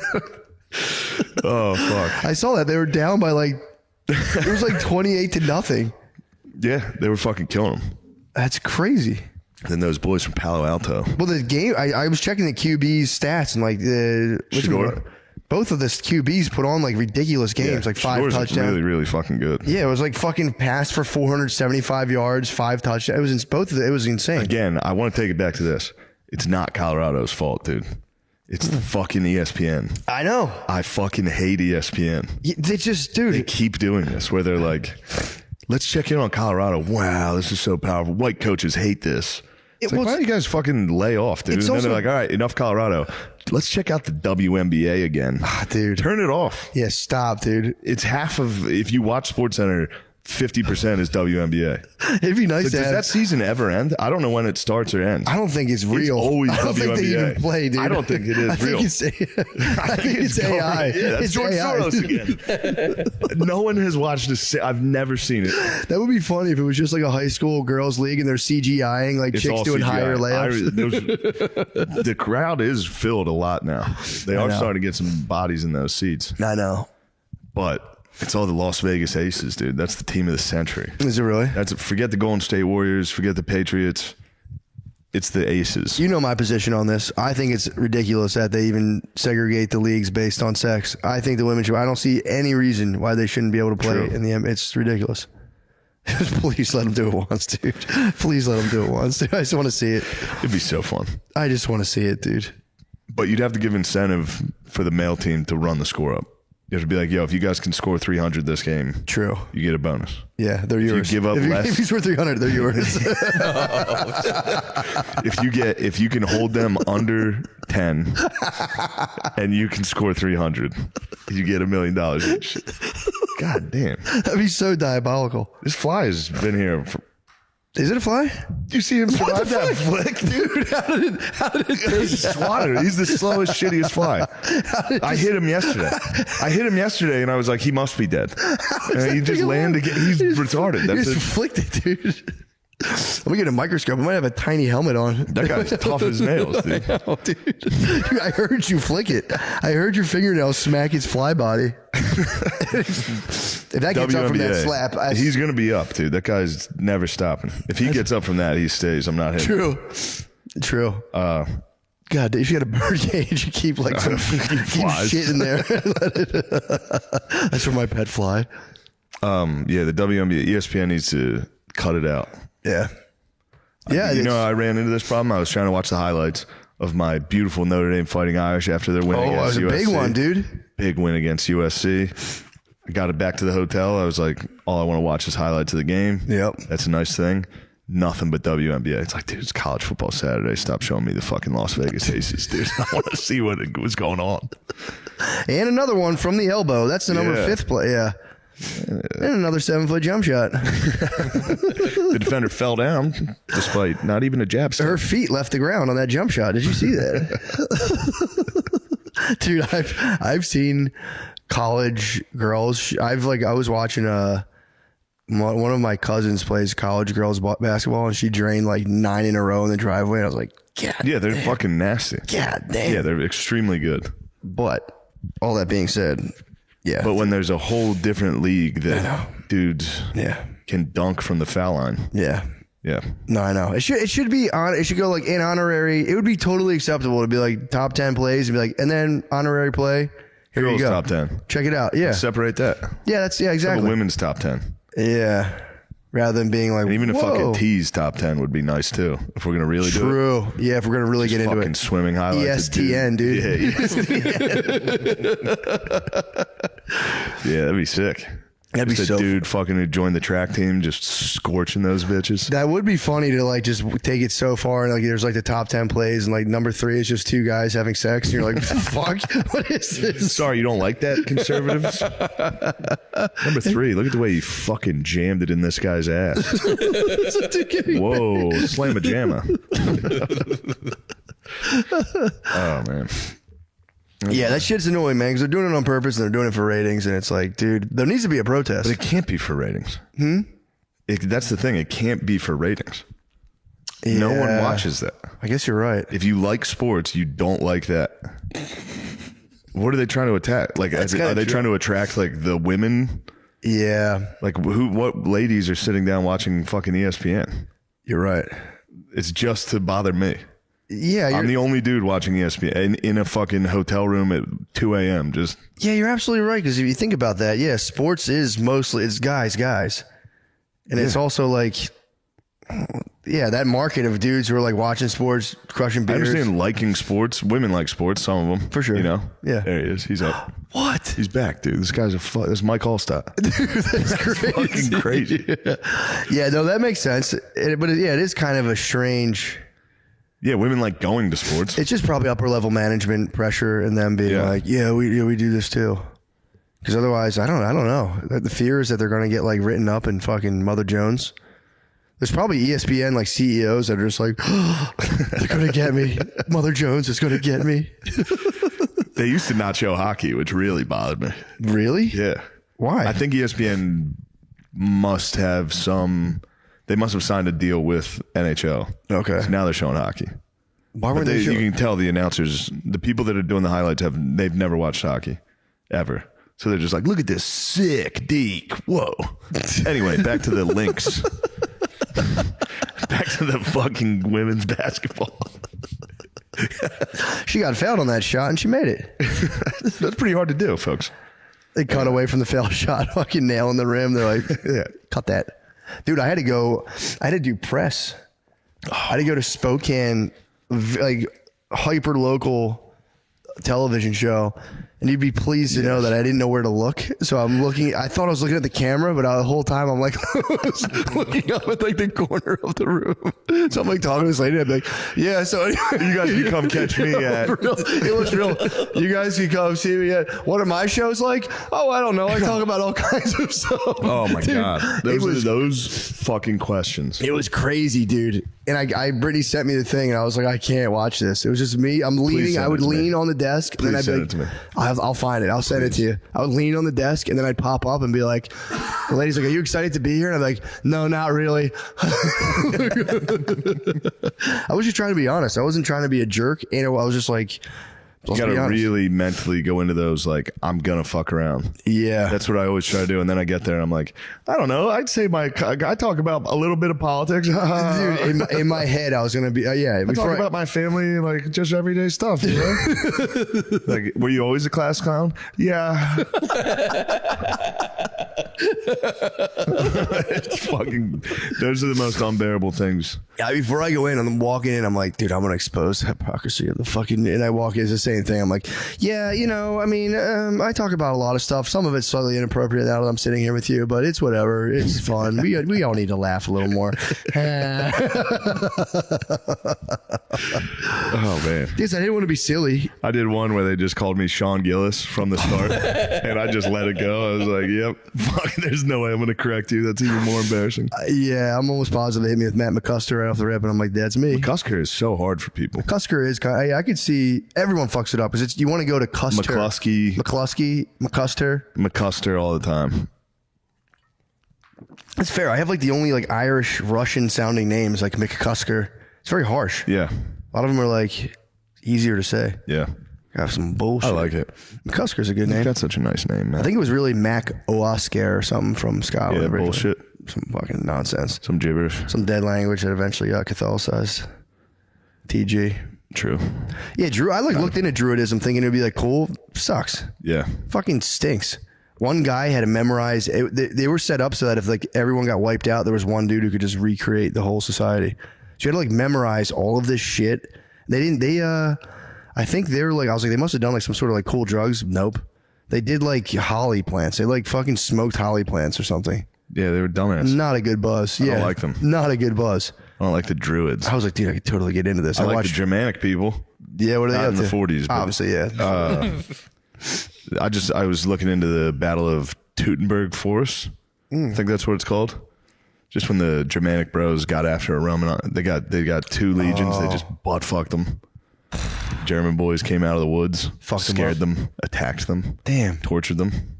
Yeah, they were nasty. Pretty fun. Those were nasty dudes. They were like, because there was the Vikings way up, and the Germans were like the Vikings this is in the woods. Pre-Vikings. Really? Yeah. Oh, duh, yeah. Before, I guess Roman Empire. Yeah. When did the Vikes set up? 800. Okay. Is when they started making their way down to Europe. Boat mainland, I think. Help me out on that. They started. Obviously, they were there. They started doing. Yeah, Obviously, true. they were up there probably for a long ass What were time. Vikings without their boats? Without that longboat, dude. True. Fucking nothing. Love cruise. Booster. That wasn't a love cruise, dude. Those guys are so. I don't like the Vikings. What if they were just like hopeless romantics, dude? I think they were hopeless romantic. They got real hopeless romantic. They were really hopeless romantics. They were. They were very romantic as soon as they landed. Real lover boys after they killed all the men. And they're like, babe, come here, come on. Babe, come on, we can I talk. fucking traveled all this way. I killed your husband. I love you. I killed your kids and your husband. I love you. Seriously, you're not going to talk to me? Hey, take my wife. God, that would have stunk, dude. 793 to 1066. How nice am I, dude? 790? That's nice. Yeah, you're right there. I just knew Charlemagne kind of overlapped.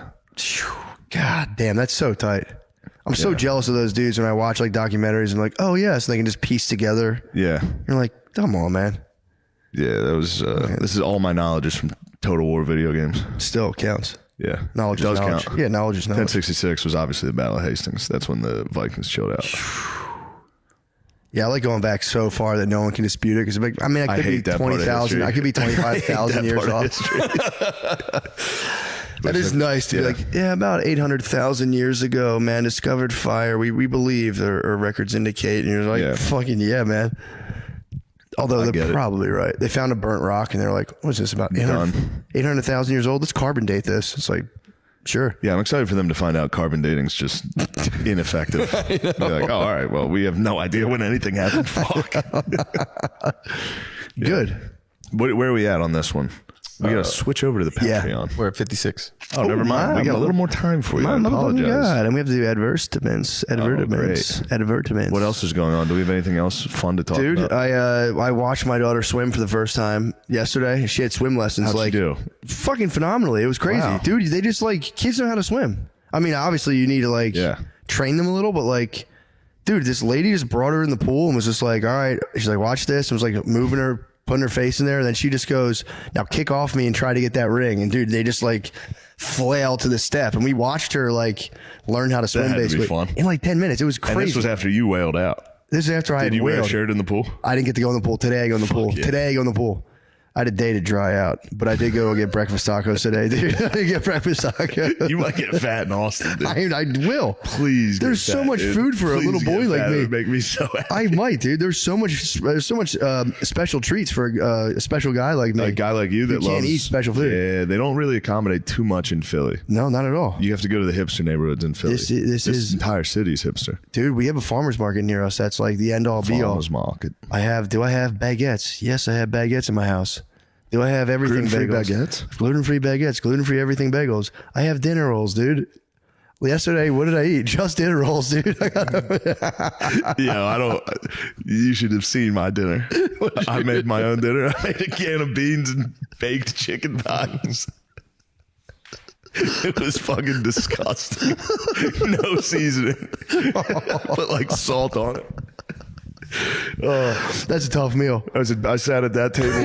I watched The Last Samurai and ate like 3 pieces of baked chicken and a can of beans. You ate a meal like a Germanic warrior, dude. I don't know how to cook. Salty chicken. I don't know how to cook. You saw my fridge. I did. I saw your supplies. This is embarrassing. Bacon, chicken, Bacon and eggs. I haven't touched those. lunch meat. I can show you. I can teach you how to cook. It's not hard. I need to learn how to make your meals. I'm telling you, I want to man. make the rice gruel you make. Get an Instapot. You get an Instapot, you can be in business, dude. Because you can start making soups, and dude, you can. All I want is the gruel you make. Oh, dude, the Instant Pot. The gruel is easy. I could literally show you how to make that. You can make it in 2 seconds. Okay. You can get good at chopping stuff. Easy. HEB Central Market. They have all the meals already made for you. True. Yeah, but so does Grubhub. I'm talking about Cooking. You're talking about cooking from the heart. I'm talking dude. about I need to make that pile of gruel. Yeah, you can make it. I'll eat the whole thing at once. Dude, though. you get a whole chicken, sit it in some water. You can make your own bone broth. It's fucking easy. All right. And you can make a nice big vat, and you just leave. I'm and gonna have you back. come over here. I'll teach you. And you'll have a nice cooking day. That'd be nice. Because right now I'm just putting pieces of chicken in the oven. I don't even time it. I just sit here and go, that's got to be done. And then I go, what should I eat? What do I have? I have a can of beans. Can of beans is so good though. Baked beans, dude. Yeah, you haven't been I ripping? don't think I'm going nuts, dude. I was afraid if I would fart and it would echo, and I'd be like, "This ghost." So You have to wrap that furry ass blanket. Yeah, dude, these pillows are so nice, man. Yeah, this is nice. But yeah, let's go to the page. I'll show you. I'll teach you the ways. It's easy. Please. You feel like the biggest dumbass when you first And we learn can how to make cook. a cooking show. True, we could, dude. We could cash in. We could totally cash in. It'd be nice. I don't know. Yeah, dude. You feel like a dumbass. The first time you make a meal for somebody, it's He's like back, dude. kind of like showing your penis. He's on the fuck. He likes you. He's on the microphone wire. No way. He sustains that, dude. How, dude? He's gonna be alive, dude. He's a dragon. Well, let's do it. Let's switch to the motherfucking Patreon. Yo, Join the Patreon to see if that fly survived. He's getting another fly in here. Thank you. Bye. Glenn Lowry, dude. It's honestly, I talk about you a lot on my podcast. I watch your stuff. I kind of parrot your talking points. I listen to you talk, and I'm like, you know what I'm thinking about this whole thing. So it's an honor to have you. I think honestly, you're one of the best thinkers currently. Wow, no lie, man. no lie. I appreciate it. Thank you. Good to be here. Thank you so much, man. I have a million questions. You know, you just wrote the book, Late Confessions. It's your memoir. Late admissions. Late admissions. Oh, dude, I'm sorry. Edit it. Late admissions. And then the subtitle is Confessions of Confessions a of Black a Black Conservative. Excuse me. I read the book, dude. I knew it was going to be good. Because I've been watching you for a while. So I read the book, and it was, you know, like books just kind of like grab you and you can't put them down. It was, I'm not buttering you up. I swear to God. I read it, and it was pretty great. That's great to hear. Because I remember you were kind of like hesitant. You're like, you know, like, well, should I write an autobiography? I don't know if you're just kind of like messing around with your co-host, John McWhorter. But did you really have like a kind of hang up, like, do I really deserve to write an autobiography? Or did you know, like, I'm letting this rip? I don't know if I'd put it that way, but it was a long time coming. I've been thinking about it a long time before I actually got it done. Mm-hmm. So, yeah. But once I got going with it, once I got into the thing, it kind of took over. So what was that like? Like, did you have an outline for like this part of my life, or did like the memories just spontaneously arise as you started kind of from the beginning? I went through different, phases. First, it was going to be Changing My Mind. That was my title, had a working title. And I thought it was about being on the left, being on the right, you know, a black guy, conservative, Reagan affiliations and things like that. But then kind of going left and, you know, my back and forth, the pendulum swing of my politics, changing my mind. It was going to be about, you know, the friends you lose and, you know, the things that you have to do and, you know, things like that. But that was the cover story. That wasn't the real story. Yeah, you know? I remember that theme from there. Then it was going to be the enemy within. You know, I went through a phase when it was all about, you know, fighting my drug addiction and, you know, dealing with my sexual addiction and things like that. And confession and, you know, getting religion and losing, you know, it's going to be about the devil, about the guy sitting on your shoulder on one side, on the other side. The enemy within. And then I realized that the real issue for me was figuring out how to tell myself the truth about my life. That was being honest. It was coming to terms with it, you know. And I finally was able to get something going. Yeah, I had an outline. I had a dozen outlines. Yeah. You just didn't know how deep you're going to go into. You know, I knew I wanted to do the Chicago thing. I knew I wanted to do the MIT thing. I knew I wanted to do the Harvard thing. I knew I wanted to do the drug thing. I knew I wanted to do the church thing. Yeah. So I had these, you know, but it didn't have the life that it needed. It didn't have the I want to say something like thematic integrity. It didn't have the vision. It wasn't quite right. What do you think the theme was? So, because I have an idea of what the kind of the theme was for me. What do you think the theme was, at least from my experience of it? What do you think the theme was for you when you were writing it, or like that you took away from it afterwards? Well, I hint at that in the preface when I say it's the problem of self-regard. And I say I'm playing a game with the reader. The reader has to figure out whether or not what I'm saying about myself is true. And I call myself being clever. You know, I say, I'm going to tell you the worst things about myself. And in doing so, I'm going to gain your trust. Yeah, I remember I was kind of tickled when I read that. I'm like, God damn it, he's so smart, dude. It's such a good way to start the book. But that was true, though. It was, you really did disclose, you know, a lot. And it wasn't like, you know, I read it and I was like, first of all, and I got to say, and this is, I just didn't know how much of the book was going to be about you getting pussy. That was crazy. You got a lot About of pussy. what? You got a lot of pussy. A lot of the book was about getting pussy and growing weed. I had to turn it over and check. I was like, is this my life story? And I was like, no. I was like, this is you, Glenn.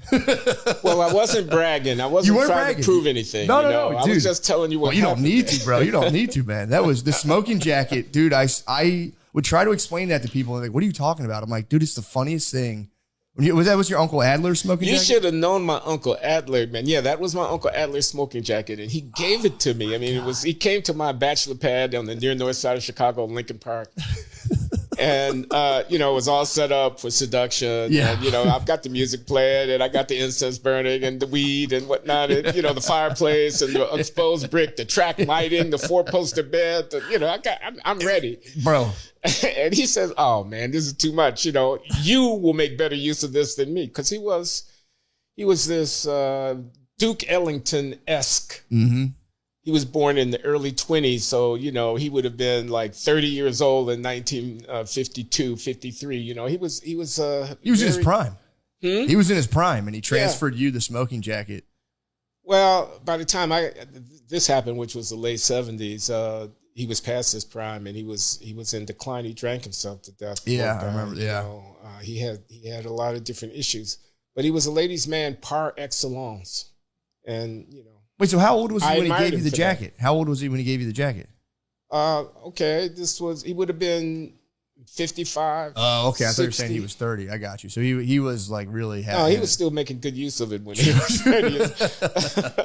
So what was the protocol for the jacket? Would it be on like in the house? Would you toss it on afterwards? Like how exactly did it work? The coolest thing was coming out of the shower, drying off, and just putting the jacket on. God damn. And then I don't know if you fully, I mean, maybe you recognize this, but just like the poetic nature of how it met its demise, just a scorned young lover cutting it to pieces. Like there was no other way that jacket was going to lose form other than that by the hands of a scorned young lady. It was like some kind of Greek tragedy. Yeah, that's what I'm saying. I read that. I was like, this is beautiful. Like I say, it was like entrails strewn on the floor. Like, you know, the soothsayer is supposed to come in and tell you what your future is going to be when you see this shit. But I that's what I really liked because, like, you know, you really can, like you were saying, like, oh, I'll just hit a couple key themes from the south side of Chicago, blah, blah, blah. But you were like really went in the autobiography, and it was like, you were really laid, like, you know, just stuff out there that I think a lot of people would kind of be like, nah, I'm going to polish my image, where you're like, well, I want to be authentic, but then I don't want to totally, you know, lose it. Because everyone has stuff they've done that they're obviously not proud of. To the point where people might be saying, you're telling me too much. They might be saying, why are you telling me all of this? They might be trying to say, oh, it was that bad. You think you can get a pass by telling me how bad it was? You know? Yeah, but that's kind of, I think that's kind of, I don't know. I totally agree with what you're saying, but I'm like, if you've lived a full life, you know, like you've made mistakes yourself, and to be able to like make them, learn from them, grow from them. I don't know. I just like when people are like, you think you're going to pass now? It's like, dude, I'm sure you've done stuff too. Like, yeah, my answer would be like, yeah, dude, I wrote it down, and it's like, what, a pass for what? It's just like, this is my life. This is what happened. And it's like, well, that's where I came out. I came out saying, you know, it is what it is, and I have to tell it fully. And as I say in the book, in a way that I'm exposing myself to myself too. I'm going back over these things, and I'm asking myself, man, how could you have done that? What was it going on in your mind? Like when I smoked crack in my Harvard office. Yeah, that was pretty good. That was a good one, I take my whole career in my hands. Anybody could have come in with a security key, man. Yeah, that, and also that was crazy. That was a wild move. And also, I will say, bringing you know, the side babe to a work thing. Bro, I read that and I was like, no, Glenn, don't do this. No, dude, that was crazy. In Israel. I took her to a conference at the Hebrew University of Jerusalem, Mount Scopus campus. And people really like, did people actually like take you aside and like, dude, what the hell? Or were they just kind of They didn't, but they raised their eyebrows. But I was oblivious to the whole thing, man. I was getting ready to go into the Reagan administration as an undersecretary to Bill Bennett in the education department, which was all about family values and everything like that. And it was just crazy. Yeah, but the thing that this is the one question that like, because when I read your autobiography and it sent me, I started reading them now like compulsively. I'm reading a bunch of them because then I started like, when I read yours, the big question was like to that point of like when you were like, you know, orbiting the apex of basically worldly power. And then the whole thing, the thinking that I would get from your autobiography would be like, yeah, I shouldn't be doing this. I shouldn't be having extramarital affairs, but I kind of deserve a reward. I'm working hard. I'm getting all this stuff. And that was the thinking at the time. And it's honestly like you said, you weren't obviously the only one in Washington, D.C. that had, you know, a little sweet thing on the side. So the question would be like, looking back on all that, what do you think a person in like super high stature like deserves, quote unquote, or like, what do you think looking back on that now? Does that question make sense? Well, yeah. In the book, I talk about master the universe. Like yes, that's the phrase. You know, and I got that from Tom Wolfe, the writer. You know, his book Bonfire of the Vanities. You know, his character Sherman McCoy, who was a bond trader. He was like 35-year-old, had a big apartment in Park Avenue or something like that. He was living the life in New York City. He had social X-ray wife and all the museum, benefit things and whatnot. And he's making $1 million a year, and he's a master of the universe. He has a side piece. He gets into trouble. It's a fiasco. You have to read the book. It's very funny. Yeah. But I identified with that guy. Yeah. I thought, I'm a professor at Harvard. I'm the smartest guy in the room. I wasn't making his kind of money, but I wasn't doing badly. I had real connections. I was on the upscale. I was on the magazine, thing. And you're getting tapped by literally the Reagan administration. Yeah. I was going to the White House and I was, the world was mine. I could do whatever I wanted to do. And the side piece was a part of that. And, did not think there would ever be any reckoning and felt like I had it coming. The reckoning, you're saying? I said, didn't think there would ever be any reckoning. I mean, didn't imagine chickens would come home to roost. Didn't see anything, like Sherman McCoy in the book. Yeah. When he ends up in a New York City courtroom and his whole life falls apart and the girlfriend is gone and the bond trading firm doesn't want his services anymore and the newspapers are on his heels and the lawyers are picking him over. I ended up pretty much in the same kind of a position. Yeah, well, that's kind of my question, because I started reading these autobiographies trying to figure out, like, because there's like, if you look at like value systems, you have like sacrifice self. This is all from like Spiral Dynamics, which I'm not like a master of. I've just read books about it. And there's like express self, which is like, I'm going to get what I want, not even like damn everybody else, but like I'm going to, try to get as much as I want, that's my driving emphasis on life. And then there's like, I should sacrifice my well-being for the good of others. And they're just two prevalent worldviews that like, you can either subscribe to one. And the question I have is like, to what degree do you sacrifice your own joy and happiness versus do you, pursue your own joys? And like, basically how do those worldviews play out if you read someone's entire life? So I don't have the answer to that. I don't know if maybe you could shed some light. Do I? Yeah, it's kind of a tough one to figure out. What would you say looking back on it? Like, because my main question was like, yeah, if you were to have side pieces and get away with it, you'd probably look back on your life pretty fondly and be like, fuck yeah, dude, that was awesome. But it's when it comes and it just kind of like hits your life like a meteorite. I think that's when that's what I'm just trying to figure out, basically. Well, sorry, that's like kind of a heavy question. What I told myself was I was living fully. Yeah. I've only got one life. I'm going to live it to the full. I'm going to have experience. I mean, I went through a religious phase, and I abandoned all of my wild pursuits. My wife, who had been with me through thick and thin, and had stuck with me. We started having a family. We had 2 sons. We're in their 30s now, but we're babies at the time. And I found Jesus. I was a deacon in the church. I was, AA. I was going to my meetings. 2 years, 5 years. I was a straight arrow for a while. Yeah. So my question is, and in the book, it is funny because you talk about kind of the breaking point is like people touching you and you had to do like basically the tongues, and you had at one point you just gave in and you're like, bah! It's complicated. What was that like? I mean, was it not? Well, there was that. There was the secretary of mine who tragically died early in the funeral, and everybody danced around talking about she's with Jesus. And I just wanted to pause for a minute and contemplate the fact that this beautiful young woman was gone from this freak disease and right in the prime of everything good was happening for her. And, Jesus, I didn't want to hear it. I didn't want to hear about it was okay. Yeah. And they were like dancing around this church, and that really pissed me off. Yeah. But the thing that you referred to was earlier, it's when I was first coming along in the church and being inducted into the spiritual community and the culture of belief. And it was about baptism in the Holy Spirit. And they were putting hands on me and praying while we were setting up chairs in the gymnasium where the church was having its services before the service, and inviting me into this, state of a giftedness with respect to spiritual gifts, speaking in tongues, healing, this kind of, So this was a conservative, theologically conservative, Pentecostal oriented kind of congregation, even though it's Black, Methodist, African Methodist, Episcopal, but they had this flavor to it. And, I didn't believe, and I ended up speaking in tongues. You did. I ended up, because that's how you show that the baptism of the Holy Spirit has come upon you, that you have a manifestation of it. But it was fake. I was just doing it to have them stop praying, because those people, those Christians were going to keep on praying. They wouldn't stop. It was this surreal scene, and they're going on and on and on, and they're getting expressive, and they want to completion of this thing. They want to, and I performed, and afterwards I kind of,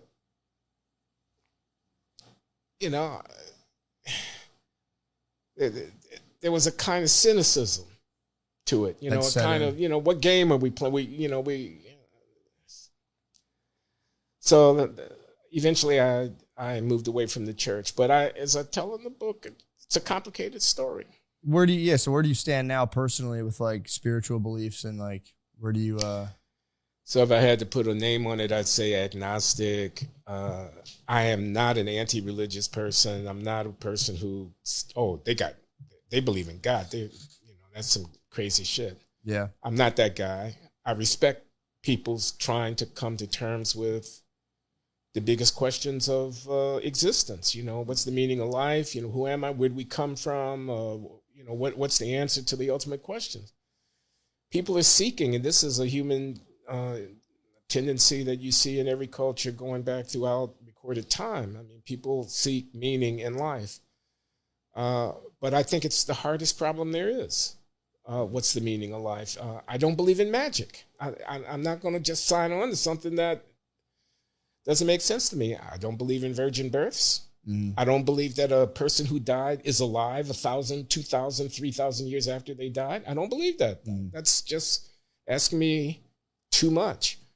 But the answer to, it relates to what we were talking about earlier about getting pussy and about side pieces and about, what's the most noble way of living? What's the most rewarding way of living? Is feeding my sensual desires really? Is there anything higher than that? What about my loyalty to others? What's the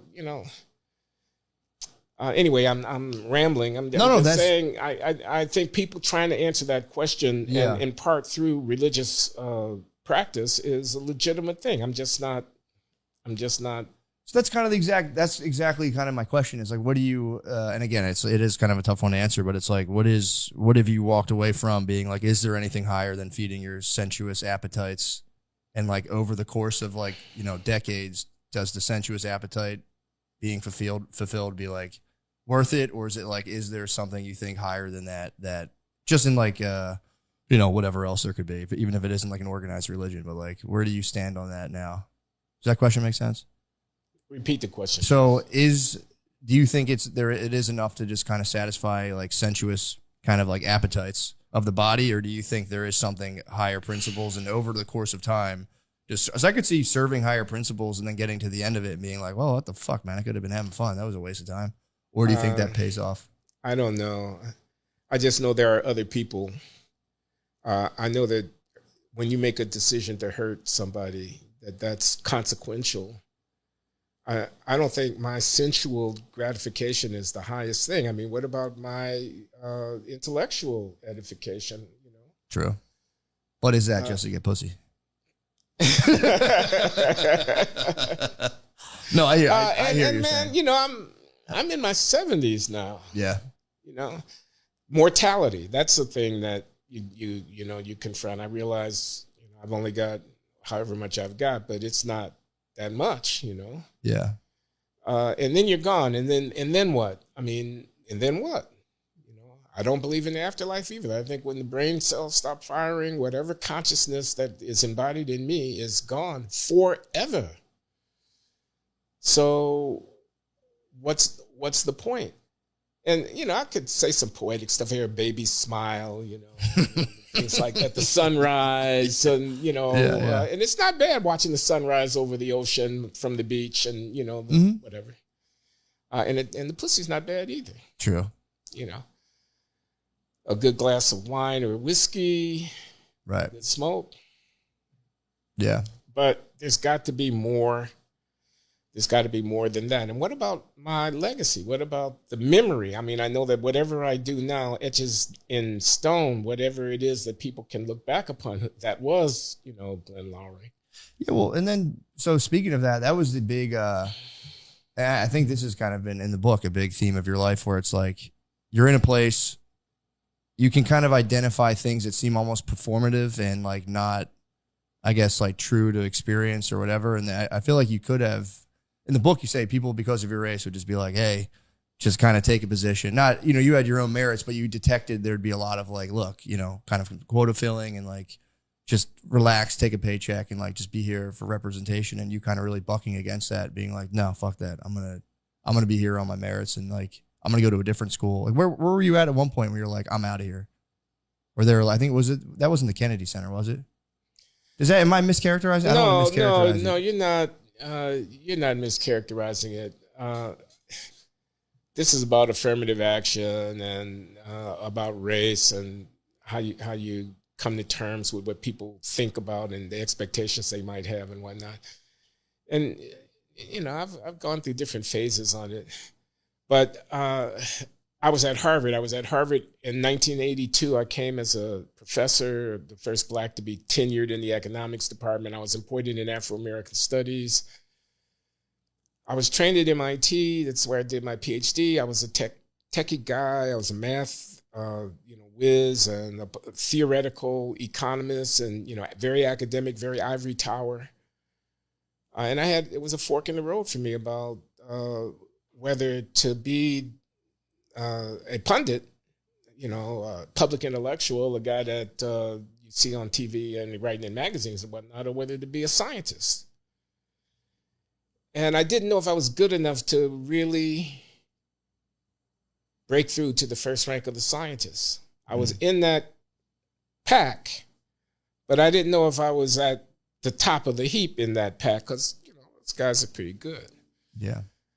I had my doubts, and I got brought into Harvard so early in my career, and I had this portfolio of responsibilities where I was going to be the Black guy, I was going to be the Black economist, I was going to do the Afro thing, as well as doing the scientific thing on the economics, and that was just, I was overwhelmed by it, and the doubt of whether I was good enough, which especially rankled me because I didn't want anybody to think that I was. And also ran that I was being patronized. I didn't want to be that guy, that Black guy that, oh, well, we know he's not really, but, we got to. I don't want to be that guy. Yeah. And I say in the book, I choked. I thought about that game of pool I lost to my mother's lover in that pool hall way back when I was a kid. Dude, I read that. Andrew's a big pool guy. He can play really well, but I read that pool. I had a clean shot on the 8 ball in the side pocket, and I would have run the table on this dude, and he's got his hand on my mom's butt. Yeah, oh, bro. And I don't know who he is. And, man, And I missed that shot. I choked, man. Yeah. And I felt a little bit like that some days when I was sitting in my office at Harvard and I was trying to find an idea that I thought was going to be a good enough idea. And I'm looking on my show and everybody's looking and is it going to be good enough and whatnot? And I had an out. Yeah. And the out was going over to the Kennedy School, taking up the job of a public intellectual and start writing op-ed pieces and, book reviews and magazines and commentary because I was a unusual black guy. I was conservative in some of my orientations. I had a lot of respect for what the Reagan Revolution was about as far as an economist is concerned. Forgive me.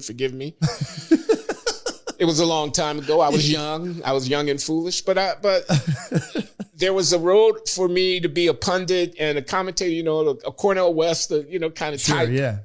He's respect. I respect Cornel. He's fantastic. I respect Cornel. So, but the scientific with the green eye shade and just doing the the epsilons and all that, and I made the choice to go the way that I ended up going. I'm curious though because I obviously had only seen your show before that, so I didn't know. I knew you were economist and all that stuff. I don't know anything. I'm terrible at math, so I was just like whatever, like supply and demand, and I didn't know it was such a technical science. But do you have regrets about, because you seem, my point is you seem so well suited for like commentate, like you're so good at like just talking in general that like, the fact that you were like, I don't know if I want to do this, do you feel like that was like almost a well-placed nudge by the universe at the time? Or do you feel kind of like, damn, I wish I stuck, which is just imagining you sitting in a building doing math is just like, my God. It's kind of nuts. I think all things considered, it was, like you say, a nudge of the universe, well placed in the right direction. Although I have regrets. I mean, I would have been a much less interesting dude if I had done the scientific thing. Yeah, true. Okay. Maybe you could have been like Breaking Bad. You might have been like making math shit. There would have been this character inside of the guy trying to get out. That's what I'm saying. It would have been crazy to keep all of that in, just the hours of talking and all of the stuff you've done, and then to like keep that in and just sit behind a desk and just doing. So there's a character I carried through the book. Jonathan Hughes is his name. He was one of my teachers when I was an undergraduate at Northwestern University. He's a historian, economic historian, economist, but a historian, played the saxophone, and always said, don't eat lunch at the economist table and the faculty club. Go to the big table where the historians and the literature people and the scientists and the whatnot, because it's too narrow. It's too narrow. Read widely. Read outside of your field. And I think that not getting too down in the weeds spirit stuck with me. I mean, so I might have been unhappy. Yeah. As a guy trying to, every year the Nobel list comes out, you're looking to see if your name is on it kind of guy. Yeah. I might have been, unhappy. I know I would have gotten a lot less pussy. I feel you. Yeah, I mean, well, and it's funny too, because I think obviously it worked out. You're doing, you got your recognition, and it's like, I do see the pressure that is kind of like, because for me, it's like, maybe this is like, I'm trying to think how to formulate this. But I especially with like, the black conservative thing, I feel like there's just like undue pressure where it's like, you're doing conservative values, but then you have, in the back of your head, it's like you have, family, all these other people where it's like could almost excommunicate you, being like, dude, you're playing for the wrong side, blah, blah, blah. Did you feel the pressure of like almost like conservatives wanting to be like, say those things? Cause like, cause it's a shame. Cause it's like, if that's your real orientation, then you're like, how do you balance that? Or do you care? That's a good question, Matt. No, I definitely care. I definitely felt it. And I think you put it very well. Yeah, on the conservative side, people said, yeah, get on out there, darky. I could say it, but they bite my head off. You go ahead. On the one hand. And then on the other hand, there's like my homeboys and my uncles and whatnot sitting back saying, man, what kind of Uncle Tom thing are you doing? What, tap dancing for the white man? You Reagan? Come on, you got to be kidding me. Reagan? Yeah, that. And where do I stand? I don't want to be anybody's dancing bear. You know, I'm there to say that even black people agree with us about affirmative action. I don't want to be that, guy.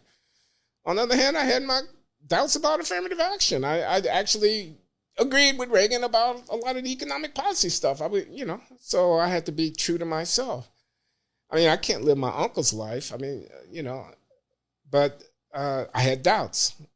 So that's definitely the case. So I bounced back and forth, I mean, I broke with the Reagan people. I tried to come home again and realized then you can't ever really go home again. Yeah. Well, it's kind of like, you gotta switch the thing.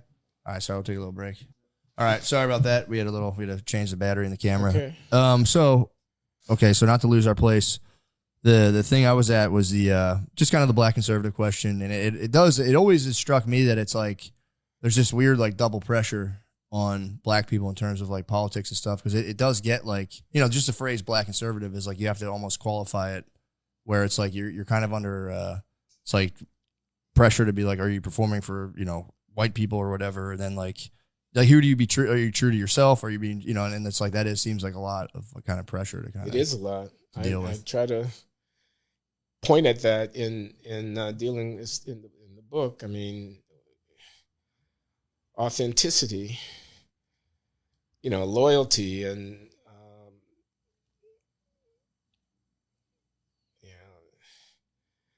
I resent other people thinking that they look at the color of my skin and they think I know what I'm supposed to say or what I'm supposed to do. I deeply resent that. Yeah. On the other hand, when I pick up the newspaper and I read about some of the shenanigans that are going on, I mean, I'm talking about in Baltimore, St. Louis, and Philadelphia, and Chicago, New Orleans, and I feel ashamed. Now, why should I feel ashamed about some knucklehead in some ghetto project somewhere that's ripping somebody off in a carjacking and shoot some other train? Why should I feel anything about that just because that person is black and I'm black? Mm-hmm. And I feel like it's my people, and I feel like I'd be damned if I apologize for that. On the other hand, how can I expect somebody to see that and not want to move their family away from it? Yeah. And is it enough to just call them a racist? And I feel like the people who represent my group, my racial group, who go on TV, and I could name names, but sure, I don't need to, are, it's a song and dance. I mean, they're not dealing with the real thing, and they're not being honest with it. And yet, if I were to say what I really think, then I'd be a traitor. So it's like a maze. It's like wandering in a maze. I mean, I don't know what to do, and I don't want to feel trapped. I want to be true to myself. So I'm dealing with it the best I can. Yeah. Well, that was like so I went to school like kind of later, like only a couple of years ago. I think in 2000, I went to school for social work, or no, 2020, excuse me, for social work, and that was like, I mean, it was crazy. Just being like, there was no. Like even suggesting that somebody have something, you could even be like, obviously there was historical traumas endured, and like there's a real thing with that. Then be like, but despite, you still have to have some sort of like, like responsibility. Like you are at some point still responsible for your life. Just saying like that, they'd be like, no, you can't. How dare you? And it's just kind of like, well, dude, it's not going to help anybody. Like take like a 40-year-old person and be like, yeah, look, none of this is your fault. So I feel like I feel like everything gets simplified where it's like you have, one group of people being like, it's their fault. They need to fucking get their act together. Talking about like black people from the inner city. And then you have people be like, look, it's not their fault at all. And it's like, there has to be it seems pretty easy to like stitch those two things together. Be like, yeah, obviously there's been some terrible stuff that's happened that's had an effect, but there's also needs to be some self-accountability. Like, where do you kind of stand on that question? Or do you just like, I agree with that. I mean,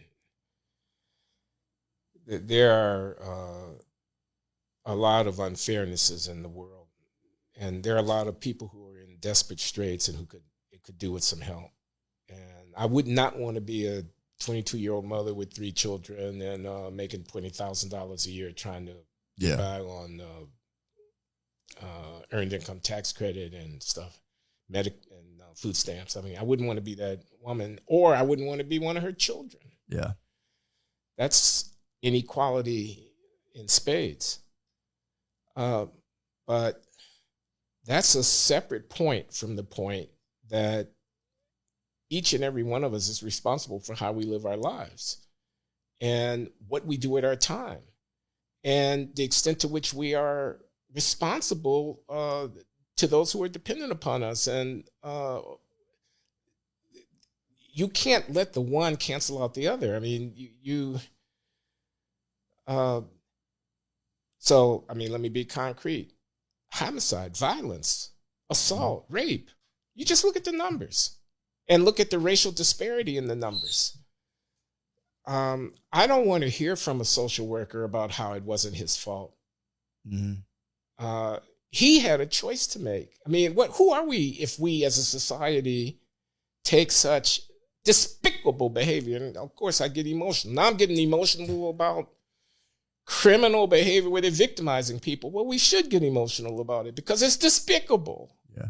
Little baby sitting on his grandmother's knee on the front porch and some THUG riding by shooting a pistol at his rival out the window and he kills him. That's despicable. Black Lives Matter. Exactly. That's despicable. Yeah. Like that. I think you should be able to do both things. We should have a decent society without apologizing for criminals. Yeah. And when they're black criminals, without apologizing for black criminals. Yeah. And that was the thing. And then on your show I was watching, you said something to the effect, and I thought it was like also true and good to be like, and people forget too that like people in the inner city, they're Americans, like they're your fellow country people. Like we should be also helping where we can help and not like using the crime to just be like, that's a totally lost cause and then blah, blah, blah. Because there is like when I was doing the social work, I worked with high schoolers and I would hear their stories, and it's just like if you, like I grew up in the suburbs, and it's like from a suburban perspective to be like, yeah, they just got to figure it out, man. They got to go to school. And it's like, I would hear the firsthand accounts of like what a 14-year-old girl was dealing with. And it's just like, Jesus Christ, man. It would just be like frying my computer. I'm like, this is, I wish people would take a more kind of nuanced approach and just kind of like you're saying, be able to be like, yeah, you can call out bad behavior and also not try to like use bad behavior to, if you want to take like not to like single out Fox News, but like growing up in the 90s, I'm sure you remember the news was just like on Fox News, it'd just be like, black guys are terrible. And like it almost like when I remember being a little kid watching TV, just like seeing the news and be like, Jesus Christ, that's all it was. Then it flipped to like terrorists. Then it was like, white people are the devil. So yeah, I wish people would take more of like a nuanced approach. And it really makes me think like, have you ever thought about just for the sake of the money, just cashing in and going like full Daily Wire? And going where? Full Daily Wire, and just being like, yeah, dude, you motherfuckers better knock it off right now. Here's my $2 million, please. Because that's crazy. You watch those right-wing commentators, and it's like, it's the same one that's like the super liberal. You know exactly how they're going to fall on the issue every time. And it's like, do you ever think about taking that money and just going totally unilateral one issue and be like, yeah, guys, just let me know. Because those guys, they get paid lots of money. You're giving me ideas, man. Just a couple of years, just cash in for a couple of years and just like, you know what, guys, I take it back. Because isn't that crazy though that you have the internet? That's like nobody's. I'll tell you what. So, because you could do it. You could do it very well if you wanted to. I have the podcast, The Glenn Show, and people watch it, and it's got a Substack thing, and it had a Patreon thing, and they're paying subscribers, and there's advertisers, and there's a little bit of money on the table. There could be a lot more money. You know what I'm talking about, exactly. That you kind of. My whole point is you kind of pay the price for being honest. Oh wait a minute, because I got most of these guys beat because I'm a Ivy League tenured professor with an MIT PhD. Wait a minute. You're not going to be able to write that brother off, okay? No. And he's out there talking about what the immigrant thugs are doing. Cats. Have you talked about eating cats yet? They will pay. They will pay to hear that. Bro, they will pay you a couple $1 million a year. You can sign up tomorrow. Yeah, the thought has crossed my mind, but Yeah. That's my whole point. That's what I admire about you. Again, it's like you could easily fall in at your own, gain throughout years and decades. You could have just fallen in and being like, all right, I kind of see what's going on here. Let me kind of grease my palms and kind of go with the flow. But your whole life seems to be you getting into situations and being like, this is fucking bullshit.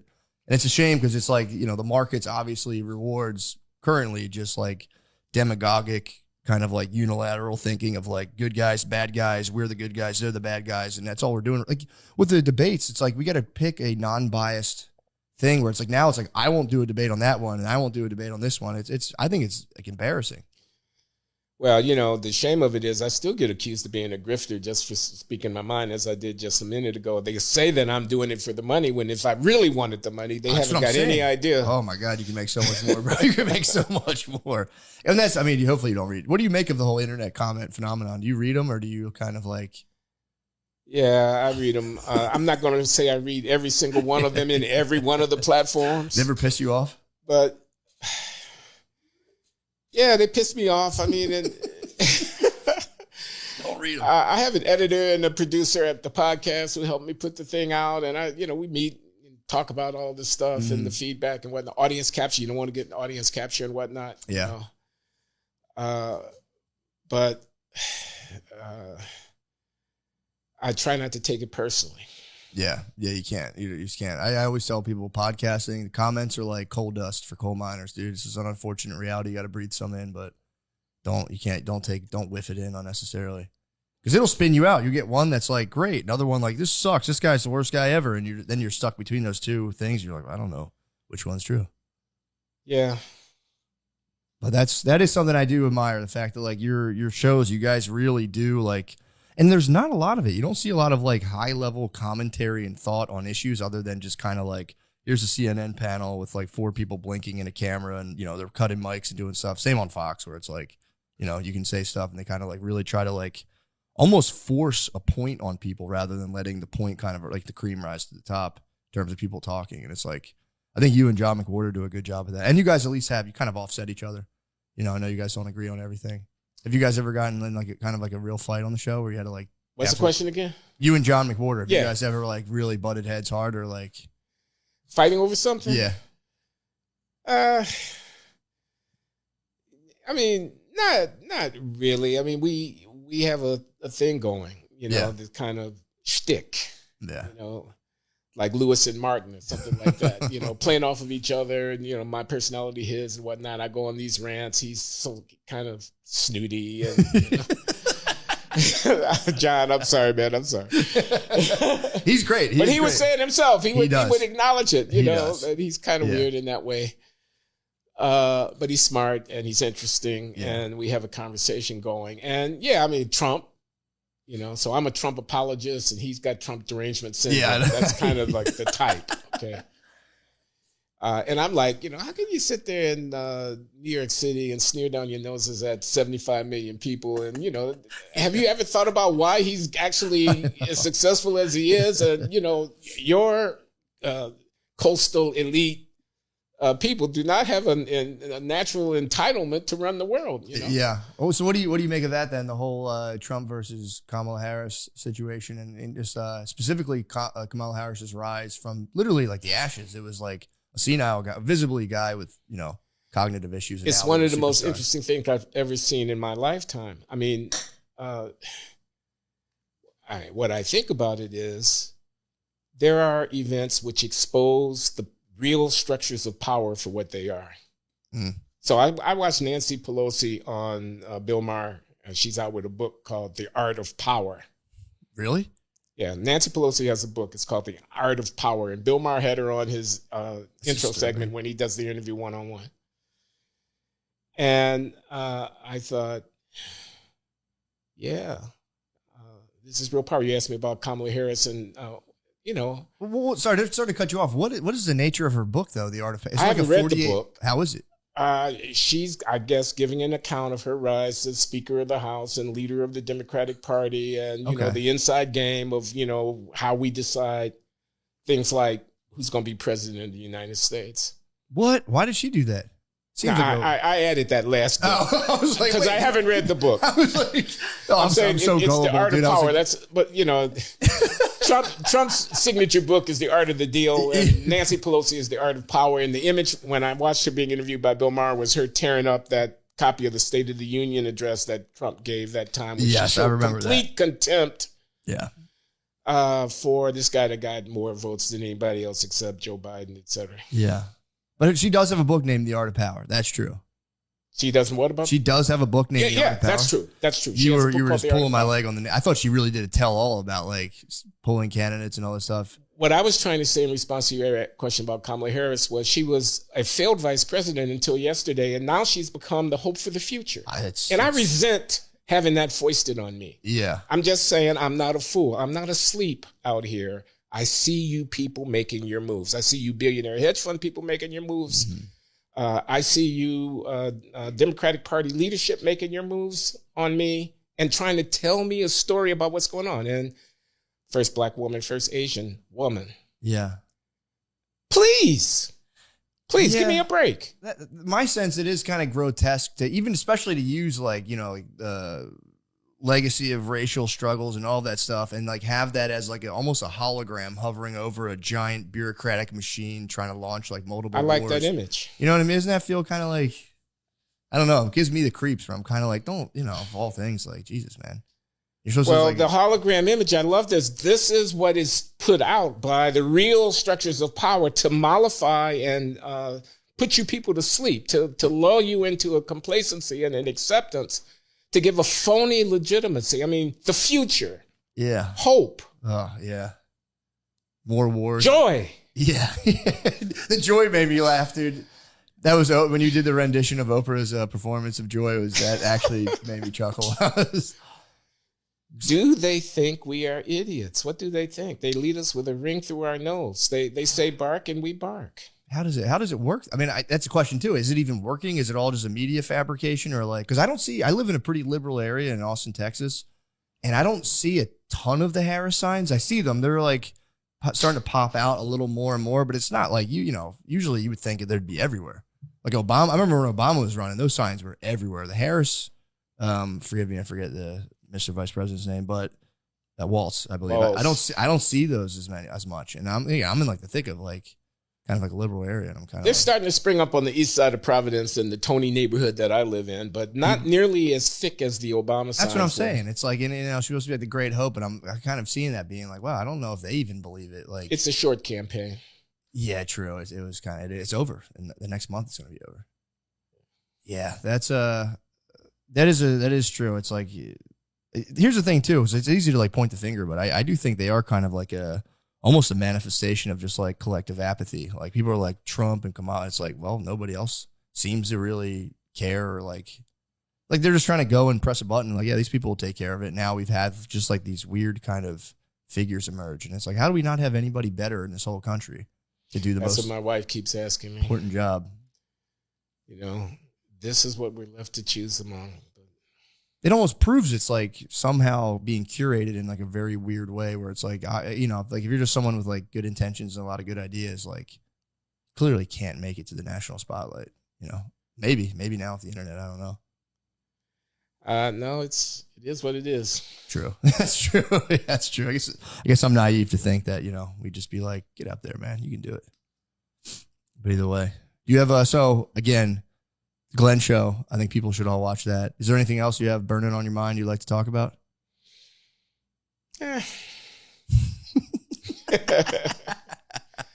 Comedy. So I did this event at the Comedy Cellar in Noam Dwarman, and Shane was one of the people who came up there. Spoke highly of you too, by the way. He's like, I met Glenn Lowry. I was like, what? So my thesis was, I said to Noam, I think there are things, I'm a political commentator, but I think there are things that really only comedians can say. Like Dave Chappelle talking about the trans stuff or whatever. Sure, I mean, he almost got cashiered for that, but, Kind of. Then you just end up making more and more money because it just kind of drives more attention. Do you agree? Do you agree that there are things that only a comedian can say? And do you feel as a comedian any responsibility to say them? I think they're, unfortunately, for some, like if you're in an office, I can't, like I actually was in an office when I was doing social work. I had been a comedian before. I kind of started having doubts, like, I had this job, I just want to like do something and actually work with people. Then they'd land me in an office and people would be like, yo, man, like, you can't talk like that. So like, there is definitely like, yeah, obviously I think, or construction workers also can say whatever they want, but there's not a big difference. But I don't know. When I get like, I think that, yes, comedians, not to get too highfalutin about, what I've been up to, but it's like, a lot of comedians kind of cash in and just kind of put the blinders on. They're like, look, I don't want to get controversial. I want to kind of sell my tickets. But I think they have a function where they should be kind of like, ridiculing. Because I was reading something recently and they're saying, ridicule's usually the tool of the masses. And when people in power try to employ ridicule, it never has the same effect because it kind of comes off as like, kind of contrived and phony. So I think as a comedian, you should be like, kind of lampooning anything you see as just kind of like disingenuous or just kind of like fake. Like you were saying, you can watch the Kamala thing and I'm sure people can make fun of Trump too if they want. And it's like, whatever they have, ad nauseum, but it's like, you see something about it and you're like, this is kind of weird. But if you're in an office environment and you're like, I don't know about this. Now it's like, you could upset your boss. It's just, you can't. I do think working in an office for too long gives you like low grade brain damage, which is not a popular opinion, but I think it does. Just from having to kind of like, just like you were saying, behind a science desk, just keep so much of you inside of yourself. I think it does something. I think you have like these mini hemorrhages in your brain. So, sorry. To answer your question, yeah, I think they do. I think you should try to be funny because there's people out there, they're working, they're at a job they hate all the time. So like, it's like you got to strike a balance between being like, I'm burning with a message for the world, because then people can be like, bro, come on, man. I'm trying to just laugh. I just want to laugh and have fun and drink a couple beers. Right. But I think there is, you should try to have some sort of substance to it, if they are kind of inclined. But you can also go out there and just do dick jokes. And if people laugh the whole time, it's like, I would never like sneer and be like, it's just like perfect. Mission accomplished. Make people laugh, spread joy, Okay, so I have another question. You're a performer. I'm a performer. Mm-hmm. When I go and give a lecture in class, I'm a performer. Yeah. And I've been doing it for a long time. My first college teaching experience was in 1975. So when I retire next year, it'll be 50 years. Damn. College teaching. I am always nervous before I step in front of a class. Always, even to this very day. I have notes, but I'm not sure I'm going to have enough to say or that I'm going to, be interesting and good and whatnot. I feel like to this day. I don't know how a stand-up person does that thing. Yeah. There are no notes. Yeah. I mean, I'm sure there's rehearsal. I'm sure there's drafting and sketching and there's thought that goes into it. But it's in the moment. It's the performance. There's the audience. And there's no net. There's no safety net. There's no fallback. I mean, if you go flat, if you, as it were, lose your place, you're fucking done. Yeah, they call it losing your spine. If you lose your spine on stage, you're done. Well, I will say, and this is what I tell people, it's like, yes, it's the same thing. I'm always kind of nervous. Even the first 5 minutes takes me, I'm like a little squirrely. I don't know if people can even notice, but I'm like kind of like, because I'm like, I'm going to forget. I start like kind of have a thing where I'm like, what am I doing? But the thing that comedians get is when a whole room laughs, it puts you in like the deepest sense of like, it's like it's a hard feeling to describe, but it's a very nice feeling. And you're just kind of like little Pac-Man pellets. You're like trying to get the next laugh. And once you've gotten so many, you just kind of relax. And like, when I talk without laughter, I tried to give a reading at my brother's wedding a couple years ago. And I was like, my mom was like, you do it. I'm like, I'm a pro, man. I'm a professional speaker. I was going to pass out. I was at the podium. Like, there was 40 people. And I was like, I'm going to, for real, I thought I was going to faint. So I'm not a public speaker by nature, but comedy, when I get laughs, it puts me at ease. And I'm like, all right, I can do that, but I can't do any other form of public speaking. That's so interesting. Like teaching a class, because you're not getting that. It's like a visceral feedback. So you're like, yes, I got them. When you're just like spreading an idea, I would go nuts being like, does this make any sense? And then you have all these, just people, and the people are bored in class too. That would just kill me to see someone like kind of like, so. Yeah, I got it. I hadn't thought about that laughter thing. That's a unique thing to the comedic experience. Did you ever make your class laugh? I'm sure you made your class laugh. Oh yeah, but I'm not there to make them laugh. I mean, I'll tell a joke along the way. It'll come to me, or it'll be an old one that I've used before. And you got canned crowd work, yeah. And then they're also, they can raise their hands and ask questions and make comments, and I can play off of that. And there is feedback. I don't think anything like what you get when you're in that comedy routine thing. Yeah, it's kind of visceral. There's like a visceral element that kind of like, it's kind of nice. So I'm good. Okay, dude, I think you did a great job. Watch a Glenn show. I would tell everyone again. I don't have any, you know, I don't have the power of Oprah, but people do listen to me about books. I have like a grain of sand of Oprah's book club power. So I give it total double thumbs up, and I think, you know, you'd be a fool not to read it. Well, I hope the book does well. So far, so good. I mean, I'm not breaking any records, but the reviews have been, on the whole, very, very fantastic. positive, and it's been widely noticed, and I get a lot of positive feedback from people like you. So I'm hopeful. Nice, man. Well, hopefully I can get it out to a couple more people, because it was really. I read the other memoir you mentioned, the Born Again of Chuck Colson. I read that whole book from there, and I'm on a memoir frenzy right now where I'm reading as many of them as I can to try to get, you know, the big answers, to see if I can maybe figure out this age-old question that I brought up before of like sensual pleasure over like some sort of higher order. And right now, you know. Well, more power to you. Thank you so much. Right now, it's just me masturbating in hotels. So that's all I got. I don't have the rock star lifestyle. Well, thank you so much, Glenn. We can edit the last part out. I'm sorry, I didn't want to ruin it. But thank you so much for doing this. Really, I think you are one of the best people. It's like you're one of my top people to go to and just kind of like catch information, because I know it's not like, doesn't have that ideological capture that I think 99% of other stuff on the internet has. So I'll tell you this. So I trained with a guy. He's a good guy. He has a little gym. And another of his clients is Nick. So Nick's going to be at one of your shows either tonight or tomorrow night, because he follows you and Shane. And, you know, and he said, I heard you mentioned on Matt and Shane. And he was so excited about it. He said, they like you, man.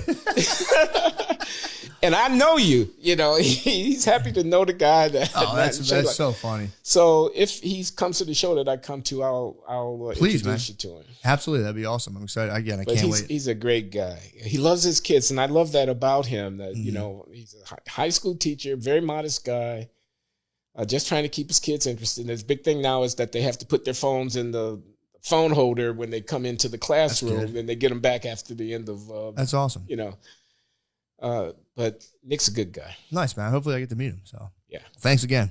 Okay. Appreciate you.